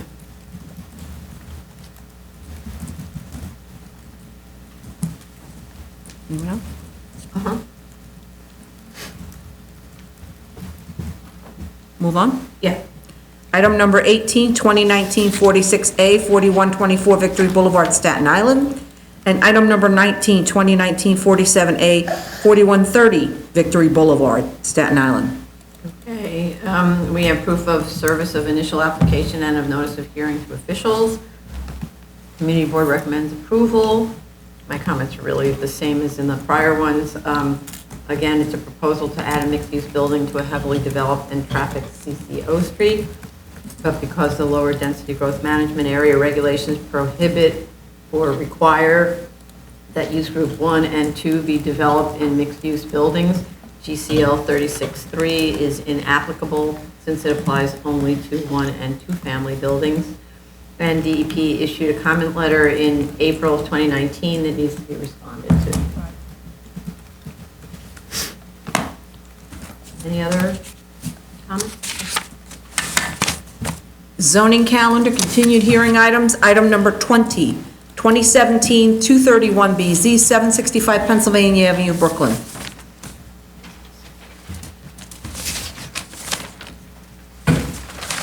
Okay, plans were revised to show landscaping, which should be installed immediately. That's why we scheduled the hearings early in October. And we had asked about the HVAC equipment and concealing it, attenuating it, and they showed on the drawings that there is actually an existing 4-foot-high parapet wall, and when I look at the satellite imagery, it looks like it's taller than the HVAC equipment, so it's doing it already. Those were my only comments. Anybody else? Item number 21, 2018-16BZ, 974 Sackett Avenue, the Bronx. They requested an adjournment. Item number 22, 2018-143BZ, 20 West 14th Street, Manhattan, Fit House. Okay. Oops. Oh, no. When I have to do from memory, I have some kind of a glitch on my computer. What I did see was the applicant submitted a letter stating that they've they put the sound limiter to something in the 80s. 87. Yeah, and they didn't have any complaints. Right. So Let me just finish. But that I just want to advise that we didn't get any submission from opposition counsel, but we had originally scheduled a hearing on this in July. And in July, opposition counsel did submit a letter from its own consultant. And so they were having problems at the time. So I don't know whether opposition is no longer opposition or whether we might hear something tomorrow. I just want to make sure that they're aware of this hearing because it was adjourned, right?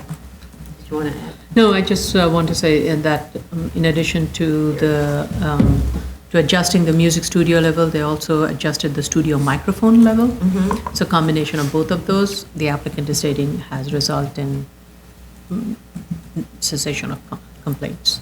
So According to them. according to them, that's what I'm Right. saying, the applicant is Yeah, stating yeah. that. Yep.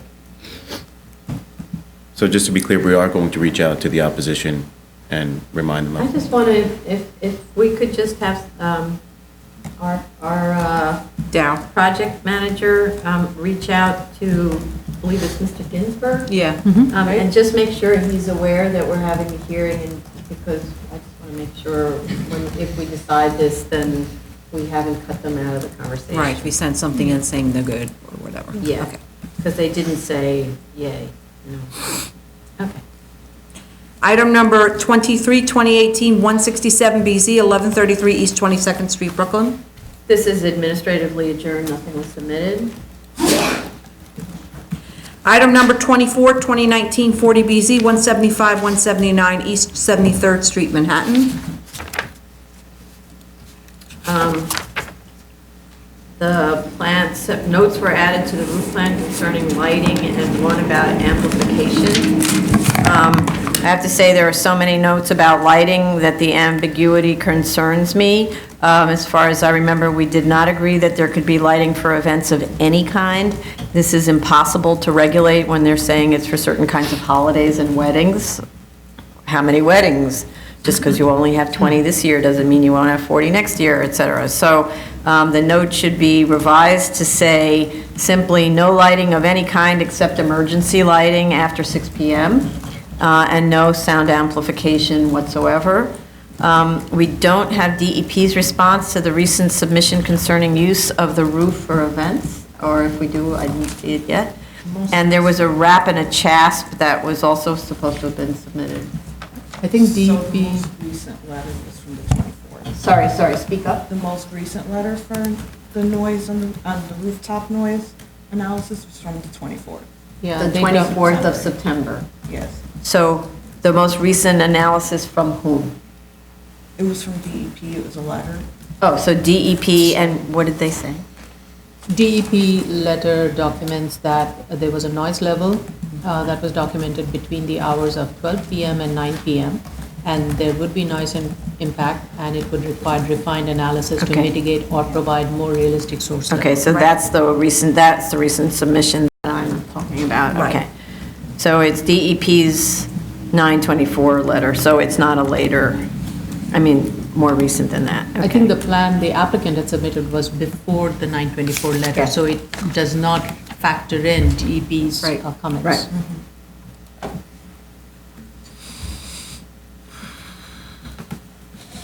Plus the wrap and chat, right? Anybody else? New cases. Item number 1, 2019-16BZ, 25001 Northern Boulevard, Queens. We have proof of service of initial application to officials and of notice of hearing to officials and neighbors. Community Board recommends conditional approval with 34 in favor and 1 opposed. Their condition is that a 5-year term with the conditions that improved signage at the Marathon Parkway entrance to read entrance only, no exit, and planting to maintain. Borough President Katz recommends conditional approval as well, based on the same conditions as the Community Board. We have a strong letter of opposition to the drive-through from an immediate neighbor who states that the current use blocks access to their own driveway. We have another letter of opposition citing concerns about a busy intersection and a lot of children crossing. I actually have to say I'm not quite understanding these objections since the site is not adjacent to residential use. There's an adjacent driveway that appears to be leading to the parking area of a different commercial establishment, and the site is located on a commercial route, so I actually don't understand the comments. The site has a 1976 CO for eating and drinking, but the CO was never amended to show the BSA grant to allow the drive-through under Section 73-243 special permit, which expired in 2003. So actually, the application's in violation of the grant. So when they do these certifications, you're supposed to indicate what doesn't comply with the conditions. That was one of the conditions. So again, how do you certify something when it's not true? The requested 24-hour operation of the drive-through are also in violation of the prior grant that limited the drive-through use to 6:30 a.m. to 12 a.m. I also don't see any system for securing the parking lot at off hours, which was also a condition. So again, the compliance certification is less than accurate. 43 feet along the western property line lies within an R32 zoning district, in which is located accessory parking for this use, although the drive-through lane itself is in the C overlay. The special permit is not available in our districts, so I see this was a condition at the time of the prior grant. I mean, in other words, the drawings look like this at the time of the prior grant, so the applicant needs to explain. I take a wild guess why there's parking in the R, like for instance, it's an existing non-conforming use, but the applicant didn't bother to take us there. They need to dimension the curb cuts on the proposed plans, and if we compare the last approved plans to the proposed, there are 2 fewer parking spaces.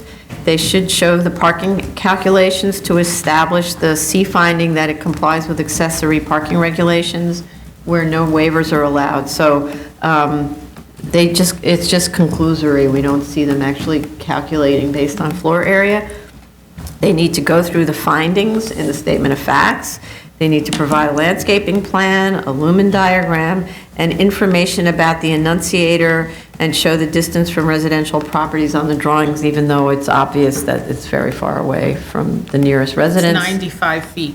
Yeah, but they don't, And it's not even facing the residential, it's facing the commercial Right. frontage. But the drive-through is facing, the microphone of the drive-through is facing the residential, isn't it? No, it's Oh. on the,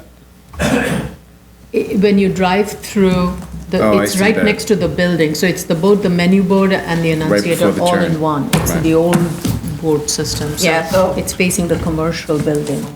that also surprises me that when we see all these new enunciators, totally new systems being used in these other establishments, that they're still using the old ones. So I want to make sure, that's why I asked for the enunciator. What are you really using? Because they're just kind of recycling the old data. I'll bet, McDonald's says you need to have the latest and greatest in order to keep up with the Joneses. Anybody else? The plans actually incorrectly refer to the R32, it's actually an R2A, Right. that 43-foot strip. I had a bunch of questions, and I think starting with the comment that was raised about the drive-through. There is another drive-through behind the project that is not used by It's the... not a drive-through, it's a driveway. Okay, it's a driveway, right. That one is a driveway. So I just want to make sure that there's not a confusion with that driveway as being considered part of this project, because that driveway does not have any connection to McDonald's. It's a driveway that connects to other businesses fronting on Northern Boulevard. With that said, both Marathon and Northern Boulevard are extremely busy and well-traveled road. And it is very difficult to make the turns. And one of the things is the reason you're not allowed to make a left turn from the drive-through lane that's ending on Northern Boulevard. You can only make a right turn and merge in with the vehicles that are going westbound. So the only way to go eastbound on Northern Boulevard is you exit out of Marathon Parkway and then make a left turn onto Northern Boulevard.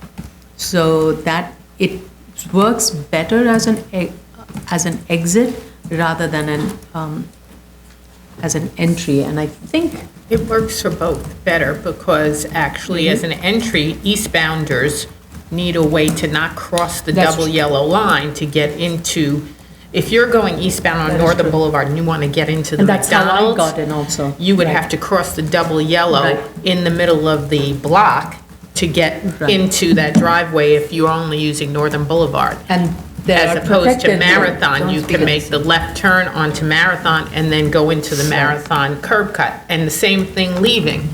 You can't go eastbound, like Vice Chair said, you can't go eastbound if you're leaving from a Northern Boulevard curb cut. You really have to use the Marathon Parkway curb cut. So to me, it makes better sense to allow that Marathon Parkway curb cut to be both entering and exit so that there won't be a lot of illegal maneuvering on Northern Boulevard, which is dangerous. And Northern Boulevard has a protected left lane, westbound protected left lane. So again, turning for vehicles approaching Northern Boulevard eastbound, you're then creating more vehicular conflict, trying to make that left turn to get enter on Northern Boulevard. It's really meant for only westbound vehicles on Northern Boulevard to access this facility. So the community board is saying they want Marathon to be entrance only, no exit, and you're saying it really should be both ways. I'm curious why they would come to that conclusion if you both experienced this. I think it'd be Yeah. helpful if someone reaches out to the community board and see Yeah. what the reason was, or if they take minutes of their meeting. I'm thinking they're talking about on-site circulation, because it is kind of tight, because there's the drive-through lane, and then there's kind of like a pass-through lane that passes kind of right in front of the Marathon Parkway curb cut in order to get to like additional parking. And so that's what they're probably talking about. See that there's the pass-through that goes around here. And so I'm thinking they're talking about if you have vehicles going in and vehicles going out and vehicles turning around, that could be multiple chances for on-site problems in terms of people bumping into each other. But I think it's better to suffer the on-site issues than to have people maneuvering illegally on Northern Boulevard, because that's dangerous, because that's a fast-moving commercial street. At least when you're on this McDonald's site, you're going 5 miles an hour. You could really avoid anybody. Okay. Let's put it this way, I tried that maneuvering, I tried to make a right turn onto Northern Boulevard, and this was during morning rush hour. It was not at all easy. And that's when a lot of people are coming in, picking up whatever they need to drink. And I did notice most of the vehicles that were parked there, they were actually exiting from Marathon and then making the turn onto Northern. I have some recommendations. I think the landscaping along the rest of the Marathon Parkway, that's within the C portion, can be improved, and that can also add a little bit more buffer. The fence in the rear, it's in decent shape, but there are a few slats missing, so maybe that can be improved. No, I don't know if that fence belongs to McDonald's or to the businesses that are abutting. There should also be a sign to prevent the sign that is already there on Northern Boulevard that says no left turn. It's now looking like a very funny plain sign. There's no way to know what to do. So that sign needs to be improved. A new sign needs to be put. It's been washed over. So sorry, the sign is where? On Northern Boulevard, the exit lane, it says no left turn. It's not readable. It's actually the sign right now, way it looks, it just shows the arrow without the cross. So it looks like you can make the left turn. That's really what it's reading, but that's not what the intention is. The signage analysis should be provided for each frontage. That's it. Anybody else? Item number 2, 2019-31BZ, 525 West 26th Street, Manhattan. Okay. We have proof of service of initial application to officials and of notice of hearing to officials and neighbors. The applicant also posted notice of hearing on the front door to the lobby, although that posting may have gone unnoticed by residents due to the many other postings on the same window. There's like all the building permits, lots and lots of things going on there, but Community Board recommends conditional approval with an understanding that the owner will work with the Community Board to quickly resolve any complaints. We have 2 letters in support. Didn't get information on when this opened. This is a legalization. They need to provide a first floor plan showing access and egress from the PCE from and to the street level, so we know how you get out in the fire. The plans are labeled, quote, rooftop addition, and the, quote, roof level fifth floor plan shows access from the PCE to the outdoor terrace. Outdoor PCEs need further board approvals, and I don't believe such approval is available in an M1 district. So I'd like to understand what the intent is here. There's nothing that we can do about it, and there you have access to the exterior, so I'm not sure how that's regulated. We do have a certificate of no effect from the Landmarks Commission. We have DOI sign off, and we need fire department. Fire department said they're working to get that to us. Okay. Anybody else?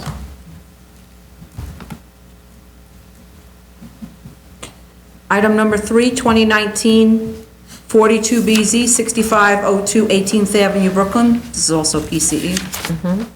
We have proof of service of initial application to officials and of notice of hearing to officials and neighbors. Community Board recommends approval. We have one letter in support. Does not appear to be open. We have DOI and Fire Department, and other than that, I had no issues. Anybody else? Item number 4, 2019 59BZ, 1417 Webster Avenue, the Bronx. Also a PCE, Bling Fitness. Yes, we have proof of service of initial application to officials and of notice of hearing to officials and neighbors. The Community Board hasn't heard this yet. They're supposed to be hearing it this week, and full board meeting at the end of this month. So we have one letter in support. We have DOI and Fire Department, and just in terms of I didn't know. So this was submitted a long time ago, well, let's say earlier in 2019, so the Community Board has had plenty of time to review it, but, yeah. Item number 5, 2019 63BZ, 120 West 72nd Street, Manhattan. This is also an Orange Theory Fitness. Yes. Legalization. So, it opened in January 4th, 2019. We have proof of service of initial application to officials and of notice of hearing to officials and neighbors. The applicant provided building management a copy of the notice to post, which the management represented would instead be distributed to the residents. Whether or not it was, we can't control it. Community Board recommends conditional approval awaiting a revised drawing showing the second means of egress. We have 2 letters in support. The DOB objection that was provided is pretty messy. It seems to be correct and incorrect simultaneously. It refers to the wrong zoning, excuse me, the wrong zoning district, so it should be corrected. We do have a certificate of no effect from the Landmarks Commission. We have DOI, and we have a letter of objection from the Fire Department requiring a cellar floor plan with paths of egress shown. I'm not quite understanding this objection, as I don't believe the PCE is located in the cellar, so I'd like the Fire Department to take another look at this case. We have had issues with this particular gym type before, this kind of brand. In terms of noise and vibration, the description of the noise attenuation measures should therefore be included in our resolution, and of course the detailed plans included in the set that we stamp.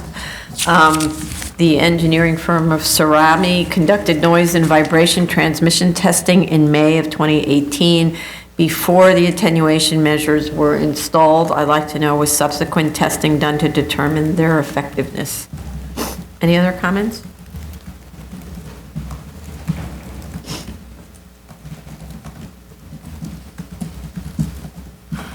Item number 6, 2019 71BZ, 2868 Fulton Street, Brooklyn. This is also a Blink Fitness. So, well, the other one was Orange Theory, but anyway, okay. We have proof of service of initial application to officials and of notice of hearing to officials and neighbors. Again, the Community Board has not met on this yet and plans to meet in October, though this was submitted in April. So they were supposed to have heard this, month of May, month of June, unless they don't have hearings then, I don't know. We have DOI, we have Fire Department, otherwise I didn't have any issue. Item number 7, 2019-79 BZ, 29 West 30th Street. This is a Core Power Yoga. We have proof of service of initial application to officials and of notice of hearing to officials and neighbors. Notice was also posted in the lobby of the building. Community Board weighs its recommendation.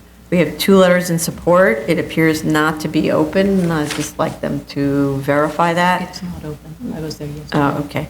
The plans submitted on September 27th, just now, are corrupted in the PDF form, and I'm not sure why they were just submitted again.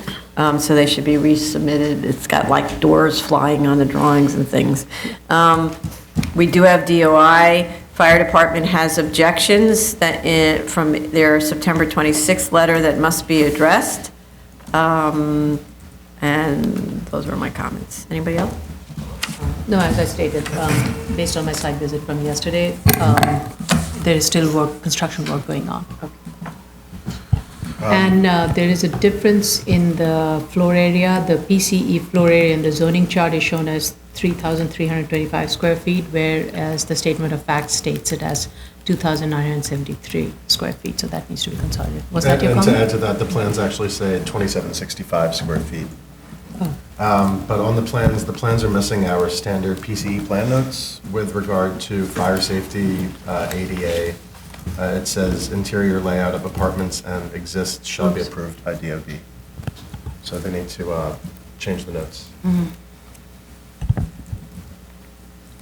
And with respect to the standard, any kind of fire department notes, it needs to coordinate with the fire department comments, because sometimes our notes say the space will be sprinklered or fire alarmed, and then the fire department has a different instruction, so make sure that's coordinated. Item number 8, 2017-21 BZ, 3438 38th Street, Queens. It's the Ice House. Yes. Astoria Sports Complex, I'm sorry. Oh, right, okay. Yes, so we have proof, so this is kind of a PCE, but anyway, we have proof of service of initial application to officials and of notice of hearing to officials and neighbors. Community Board recommends conditional approval with 2 opposed. Their approval has to do with, it says a traffic impact and parking demand analysis should be required to determine how the 2 larger sports facilities and new catering and restaurant uses in the building will affect occupancy, traffic, and parking. The applicant must make arrangements with surrounding property owners to use nearby parking facilities to alleviate demand during high-capacity times. Our owner must continue to provide the current discounts, so those are things I'm not going to read because they're not really related to us. Okay. In its review, the Community Board also expressed concerns about the following issues. It was a very good analysis by this Community Board. They asked whether the proposed addition is the minimum necessary for a reasonable return, and this was kind of why they said, well, it's a conditional approval, but we're not sure if these answers these issues have been addressed. So whether it's minimum necessary, if providing a minimal rear yard equivalent or setback would really prevent accommodating all the attended uses and consequently a reasonable return, whether the size and intended uses are too ambitious a proposal for the site without additional accessory parking. Occupancy is estimated to rise from 440 to 3,800 people and result in increased traffic congestion. The need for more off-street parking and noise impacts. A scaled-back plan could reduce impacts, especially when the facility operates simultaneous sports and social events. On-site parking spaces might be added in an unexcavated cellar area below the current parking area. And finally, the height of the proposed building and street wall without any setback is out of character with the surrounding neighborhood, where the built context has a strong architectural style of buildings no higher than 6 stories. The area includes the Museum of the Moving Image and Kaufman Studios. With the proposed addition, the complex will be twice the height of adjacent residential. So with all those really great questions posed, they still approved the application conditionally. But I thought that the questions were excellent, and the applicant, if we were to go this far in the conversation, would need to address those very questions. We have one letter of objection concerned about congestion, a large project in the area that will add to those concerns already is under construction or exists, and the bad track record of the property owner. This objector referred to an illegal nightclub use. With respect to the 7336 special permit application, we have DOI sign-off. I don't find reference in the statement of facts of the BSA application number for the previously approved PCE, nor copies of the BSA resolution and approved plans for this use. Reference in the statement of facts to calendar number 211-94BZ is to an application that was dismissed in 2013. So there was a lot of reference to approvals without giving us copies of the approvals. I've asked for the files, but at the moment I don't see that there's a BSA history here. On the A finding, finally getting to the variance question, we have a 125 by 200 foot rectangular lot in an M15 where the allowable FAR is 5. So from the start, an enviable lot size, shape, and development capacity. In addition, the existing building is a legally non-compliant building built full to the lot lines for almost 3 stories at 27 feet high. So on the obsolescence of the ice house building that is argued not well by applicant, the building was successfully converted more than 30 years ago to a sports facility and a banquet hall. Sweat equity and maxing out credit cards is how new businesses are created and maintained in this country. That's the beauty of credit cards, actually.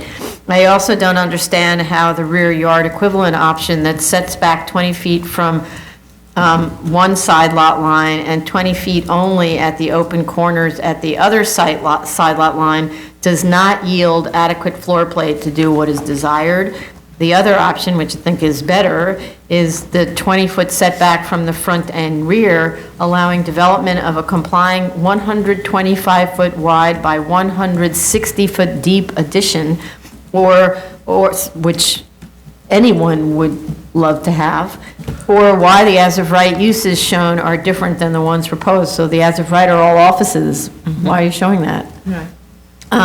So, and I keep asking the why, or why the as-of-rights show 6 stories of additions to 119 feet high using all of the floor area, while the proposed is only a 2-story addition to 71 foot high with 10,000 square feet fewer or less. Or why the alternate as-of-right assumes a tear down when you would never do it given the proposal and the value of the non-complying conditions that are built full to the lot lines. You just would never give that up. And by the way, completely undoes the obsolete building claim because it is then a vacant 125 by 200 lot, which is a very amazing piece of property in New York City. And just 2 other comments on the floor plans for existing as-of-right and proposed. There's no indications for where the sections are taken, so you're kind of wandering around trying to figure out what you're looking at. And I didn't see any backup for the argument that the proposed enlargement fits within neighborhood character, which the community board doesn't think it does. So those are my comments. I don't have anything to add. I think I've raised all my questions. I had some questions on the programming of it, but I realized that is not part of the findings because I just don't know how so many uses that are proposed here. And this goes to the parking, actually. It's the number of uses that are proposed here, how much of parking that is going to be generated, and what is the overlap of the uses and the parking utilization, parking demand, parking supply, both on-site and on-street, because they're proposing to reduce the number of parking spaces to meet the parking regulation requirement. So that was the reason why I wanted the programmatic element to understand what are the overlaps of the uses currently and proposed. But I agree with everything that you've said. So I do not see an A finding here at all. I see a lot that is 125 by 200 feet in an M1-5, which allows a max FAR of 5.0, and it is surrounded almost entirely by other industrial/commercial uses, except for one small mixed-use building. So to me, this is the industrial zone lot that every other lot in the city aspires to be and wishes to be, because it's so large and it can accommodate so much growth. So I don't see that there's any unique hardship here, not to mention the fact that there was no uniqueness study even given that analyzes any of the other industrially zoned uses in this radius diagram. Can I add to that, that this is right next to the Kaufman Astoria studio? Yes. So this is an area where there's much need for such large studio spaces, and this building, being an older building, has all the amenities and services that it can render should it want to change a use to a more profitable. And then I just also wanted to go to, now I wanted to talk about their claim that this building is obsolete as an ice house, and it talks about how it was originally built as an ice house. As far as I'm concerned, once they have invested the money and converted the building from an ice house to a commercial use, mostly a sports facility, that obsolescence goes out the door. It's no longer an ice house, and it hasn't been an ice house. So I don't see how that's a unique hardship for this site. They've already cured it once they became an ice house. And not only that, even though I don't really want to go into the financials because I don't even think this merits any further look, I just want to say that the financials undermine their claim of obsolescence, because they also talk about how this building actually has value as a commercial building because money was invested in it to change the use and make it a viable use. So they're even contradicting themselves through their financials. So I don't see any reason why we have to spend any more time on this. Agreed. I second that. They don't have an A. They haven't even argued, made a cognizable argument for an A. And the only uniqueness may be something positive for them because of how great of a lot it is. So they didn't, with that, I think that if there's any further submission on it, it should be solely to that point, and so that we can at least get over that hurdle, because that's where I am. Which point? To the A. No, which point about the A? To whether or not this is unique and that there's a hardship.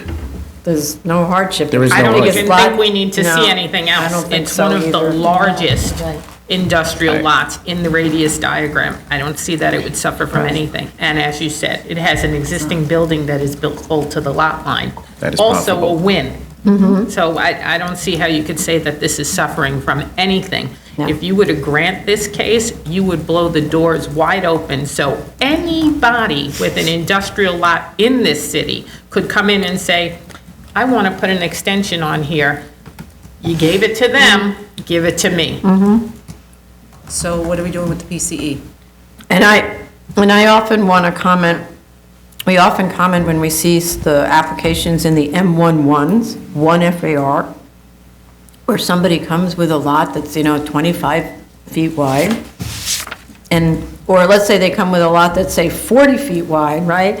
And I look at it and I say, your real problem is the zoning. You're only allowed 1 FAR, and it's hard to actually make a go of only 1 FAR. And so really, the zoning should be allowing 5 FAR in these manufacturing districts if the goal is to keep manufacturing in New York City.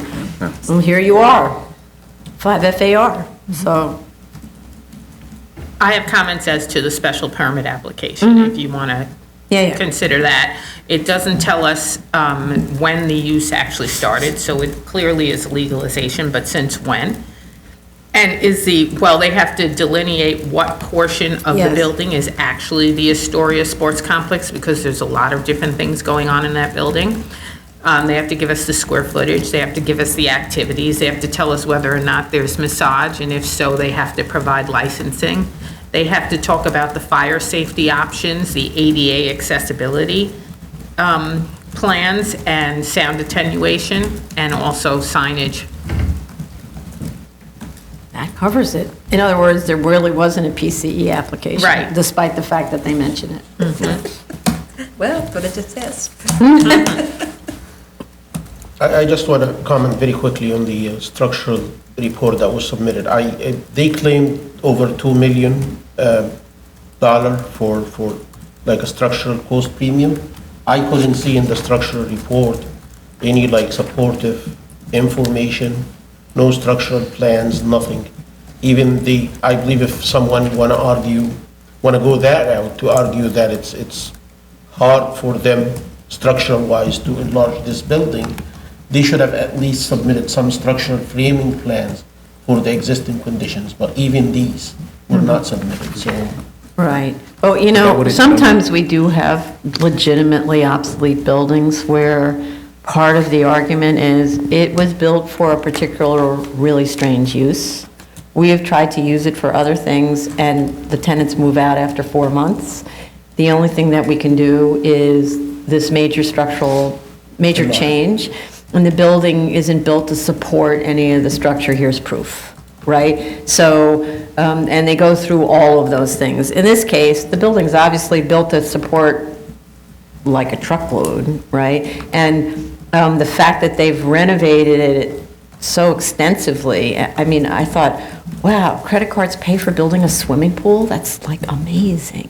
And so, or, all of these different things, they were able to make all of these changes to the building. And so if they have to put in more steel in order to accommodate a setback, that's called doing business in New York City. And yeah, I think it was brilliant of the family to have purchased this building way back when they purchased the building, and they are holding a piece of extremely valuable real estate, so. 1976. Okay. Item number 9, 2018-150BZ to 2215 Homecrest Avenue, Brooklyn. Okay. So the hearing was postponed because in our review session, we all read our notes on this, and some of the discussion was that there's probably no uniqueness finding, no A finding, and so the only way of really accomplishing this proposal would be a 73-622. So even though the hope was small, I directed the applicant to go to DOB and see whether DOB might think that this might qualify for 73-622 as a semi-detached building. But the DOB said, oh no, it's an attached building, therefore it doesn't qualify for the 73-622. So, I mean, we read our notes the last time, we can read them again because officially the hearing was postponed, or it depends on what council thinks, or we just rely on that previous reading because we just read our comment.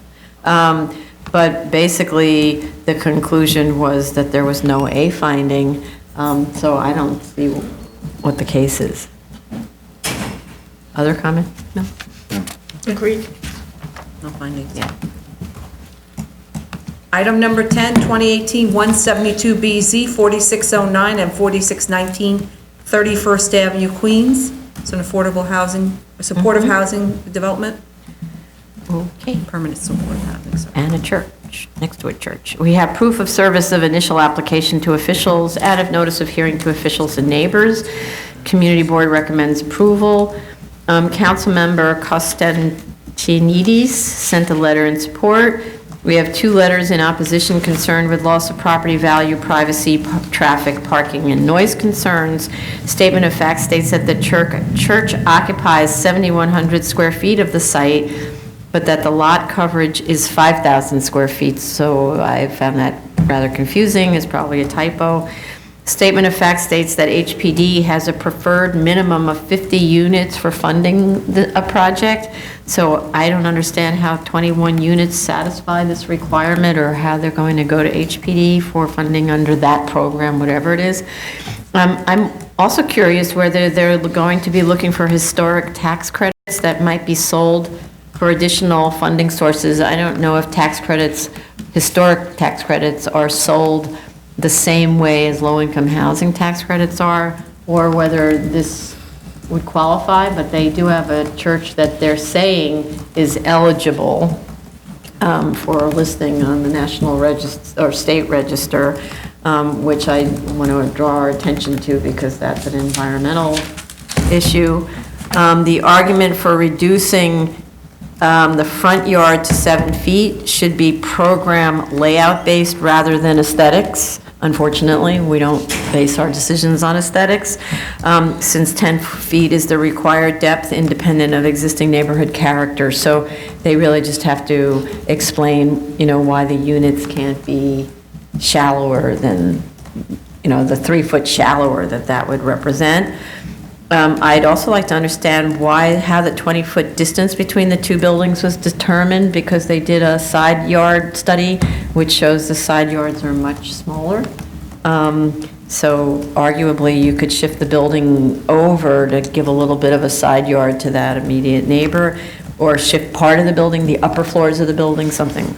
But I just want to say the immediate neighbor is part of an attached Yeah. row and doesn't have windows. Right, but I was thinking of it more like as it gets very big, maybe at the height where you're supposed to do a side yard setback, the height setback. I thought, well, maybe that's where you might do, I don't know, whatever. I just want to understand that 20-foot thing. That's true. The fourth floor appears to have a common room that's located at a setback terrace. Is it proposed that the residents have access to the terrace, which would make sense? So if so, has the noise analysis taken that into account? They should show the depth of the setback from the property line to the face of what's called the sunroom, that's the common room. Similarly, the rendering shows the roof partly covered. And it's covered actually by an array of solar panels. Is it proposed to be used by residents where they use the solar panels like as a canopy? The solar panel canopy adds significantly to the apparent height of the building, which was not discussed at all in the character study. The character study also should discuss other residential buildings in the immediate area that are similar in height and massing. This isn't a school, a house of worship, or a government building. Those are the grand civic structures that, as a typology, draw attention to themselves in the neighborhood. The maps already, they provide a lot of good height maps. They already show heights of 40 to 47 feet in the area for residential buildings that aren't towers in the park. And those should be mentioned discussed in the analysis. For example, 47-08 31st Avenue is 47 feet high, just as one. There's many. Or not many, there are several. I think the more appropriate comparison of the proposed typology is actually the rectory of a church. These are often built attached to or adjacent to the church on the same close, on the liturgical close, sort of. So I like to hear them talk about how that's typically handled when a church expands to have a rectory. The statement of facts doesn't discuss the easement areas shown on the as-of-right plan, nor the reason for a 41-foot rear yard. It also doesn't explain that the lot is both a corner and an interior lot with a rear yard requirement of 30 feet, although the plans do indicate that it's broken up into corner plus interior. And on as-of-right side elevations and sections, they should show the allowable zoning envelope and maximum allowable street wall setback and building height, so we can compare, we can see what's the requirements. They should also show the side yard calculations for community facilities under section 24-35, which requires a percentage of aggregate street wall width, and they didn't show that.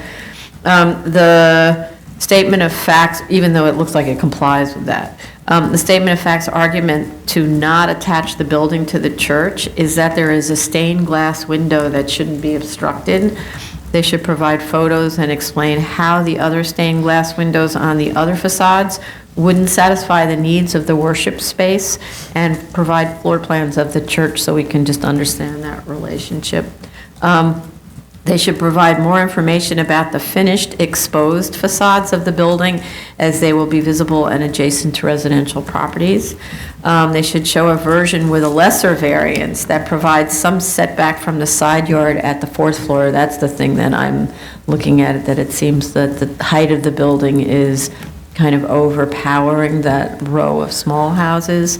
And to that point, because I wasn't interested in reducing the number of units, 21 is not nearly 50, so I'm curious, what if the floor area actually were slipped instead to the rear of the site to allow less distance between the side wall and the side yard, permitting a layout more similar to the lineup of 3 units that is typical at the front? That would, I think, improve the type of units and also potentially reduce the height of the building by maybe even 1 floor. The building feels tall mostly because of the solar panels. But it seems like you might, and the 4th floor is not a very efficient floor. So if you could get more units by just having kind of more of the building in that rear portion, it might be a better project. The borough president funding allocation letter is from 2016 and from a different borough president. So I'd like to know whether the funding is still being kind of reserved or available. Similar question with respect to the city council capital project schedule that was for 2017. They do have a 2019 letter in support of the project, but not a funding commitment from HPD. And Landmarks Commission's July 2nd letter requests further discussion on the National Register eligible site. The architect states in his letter that the church is National Register eligible. LPC appears to disagree in the letter that they sent. It's pretty confusing, Yeah. right? We So- can reach out for clarification. Yeah, But also, did you want a noise study for the terrace? yeah, Okay. that's what, I think I said that before, okay. So anyway, we have architects saying it's definitely eligible. We have LPC, I think, equivocating. I'm not really sure. Okay, anybody else? Others?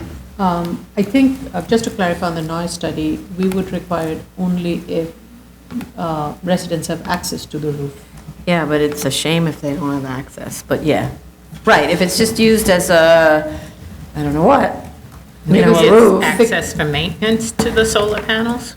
No, that's not, are you talking about the roof or the terrace? So I was asking, I don't think they have access to the roof according to the drawings. Because the elevator does not go to the Right. roof. The last floor the elevator stops at is on the 4th floor. Right. I was talking about the terrace. So the terrace on the 4th floor. Yeah. you're referring to. Okay. I don't know if, but at the same time, the solar panels function as a canopy. So might you want to take advantage of this protected canopy? I don't know. It may be uncomfortable or dangerous to be underneath the canopy. I don't know. That will require the elevator to be extended further up. Yes. Right. I have to say, I was really happy to see this proposal. I was happy to see this proposal. I had heard about this proposal, so it's good. I didn't expect it to be before us, but they need the waivers, and the degree of the waivers that they've requested seem reasonable with the program that the project has stated. And they are, the plan seems to be very conscious of the community and the context. So it is trying to maintain the same street wall distance and trying to reduce as much of encroachment in the rear. However, I do agree with Madam Chair that if they were to have 3 similar layout of residential units in the rear, and if that required any additional waivers, would we be willing to look into it? Because I think it would require additional waiver. I had a question regarding the paved area that is indicated as existing easement. What is that for, and would that be needed? I realized that would have been needed when that building was there to access the the garage.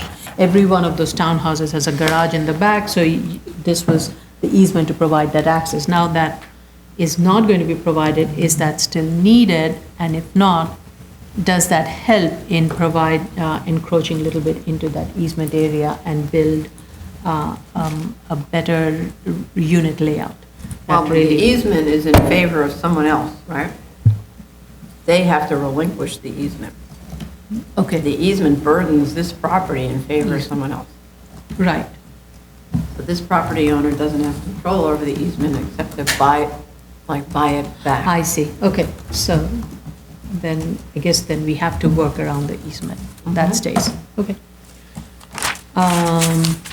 In terms of the, I was surprised that HPD has written a recommendation letter for a unit as less as 21, but I guess that means a lot of financing, and that's why they're showing that they have the financial support from the Borough President's Office and the council member.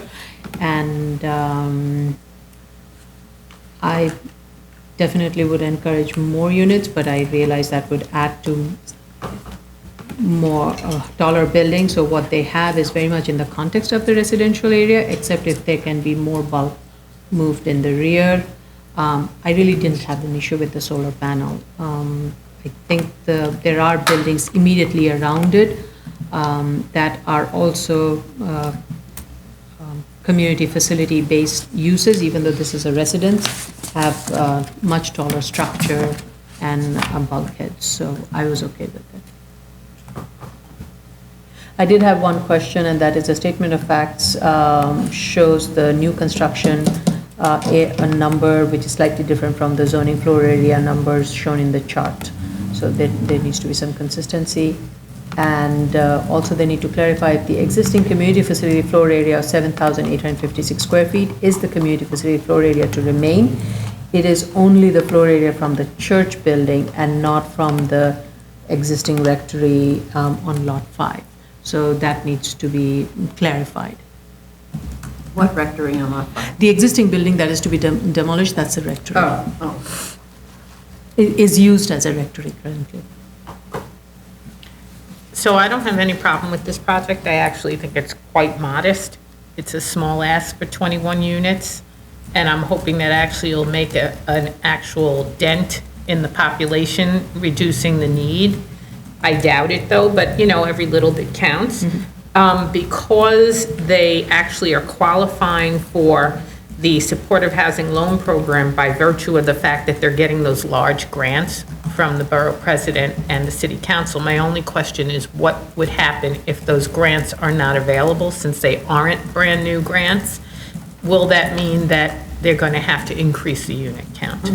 Or will they just scratch the project, or will they just apply for new funding and put this on hold? Right. And we've heard on some of our more recent projects that the tendency is the supportive housing now. So we've even had projects that shifted away from standard permanent housing to supportive housing because that seems to be the preference in terms of funding. Anybody else? Any others? I'm okay with this project. I just want to note that there were 4 letters in opposition to it, citing traffic, and 1 letter in support. Traffic amongst other things. We reached out to... You have to speak up. Hi, board. We reached out to the applicant because the objection only references one of the lot numbers. And they're going to get a new objection with both lot numbers because there's 2 tax lots that comprise the zoning lot, 1 and 5. They only reference 5, so. Okay. Anything else? Nope, that's it. This concludes the public review session for October 2nd, 2019.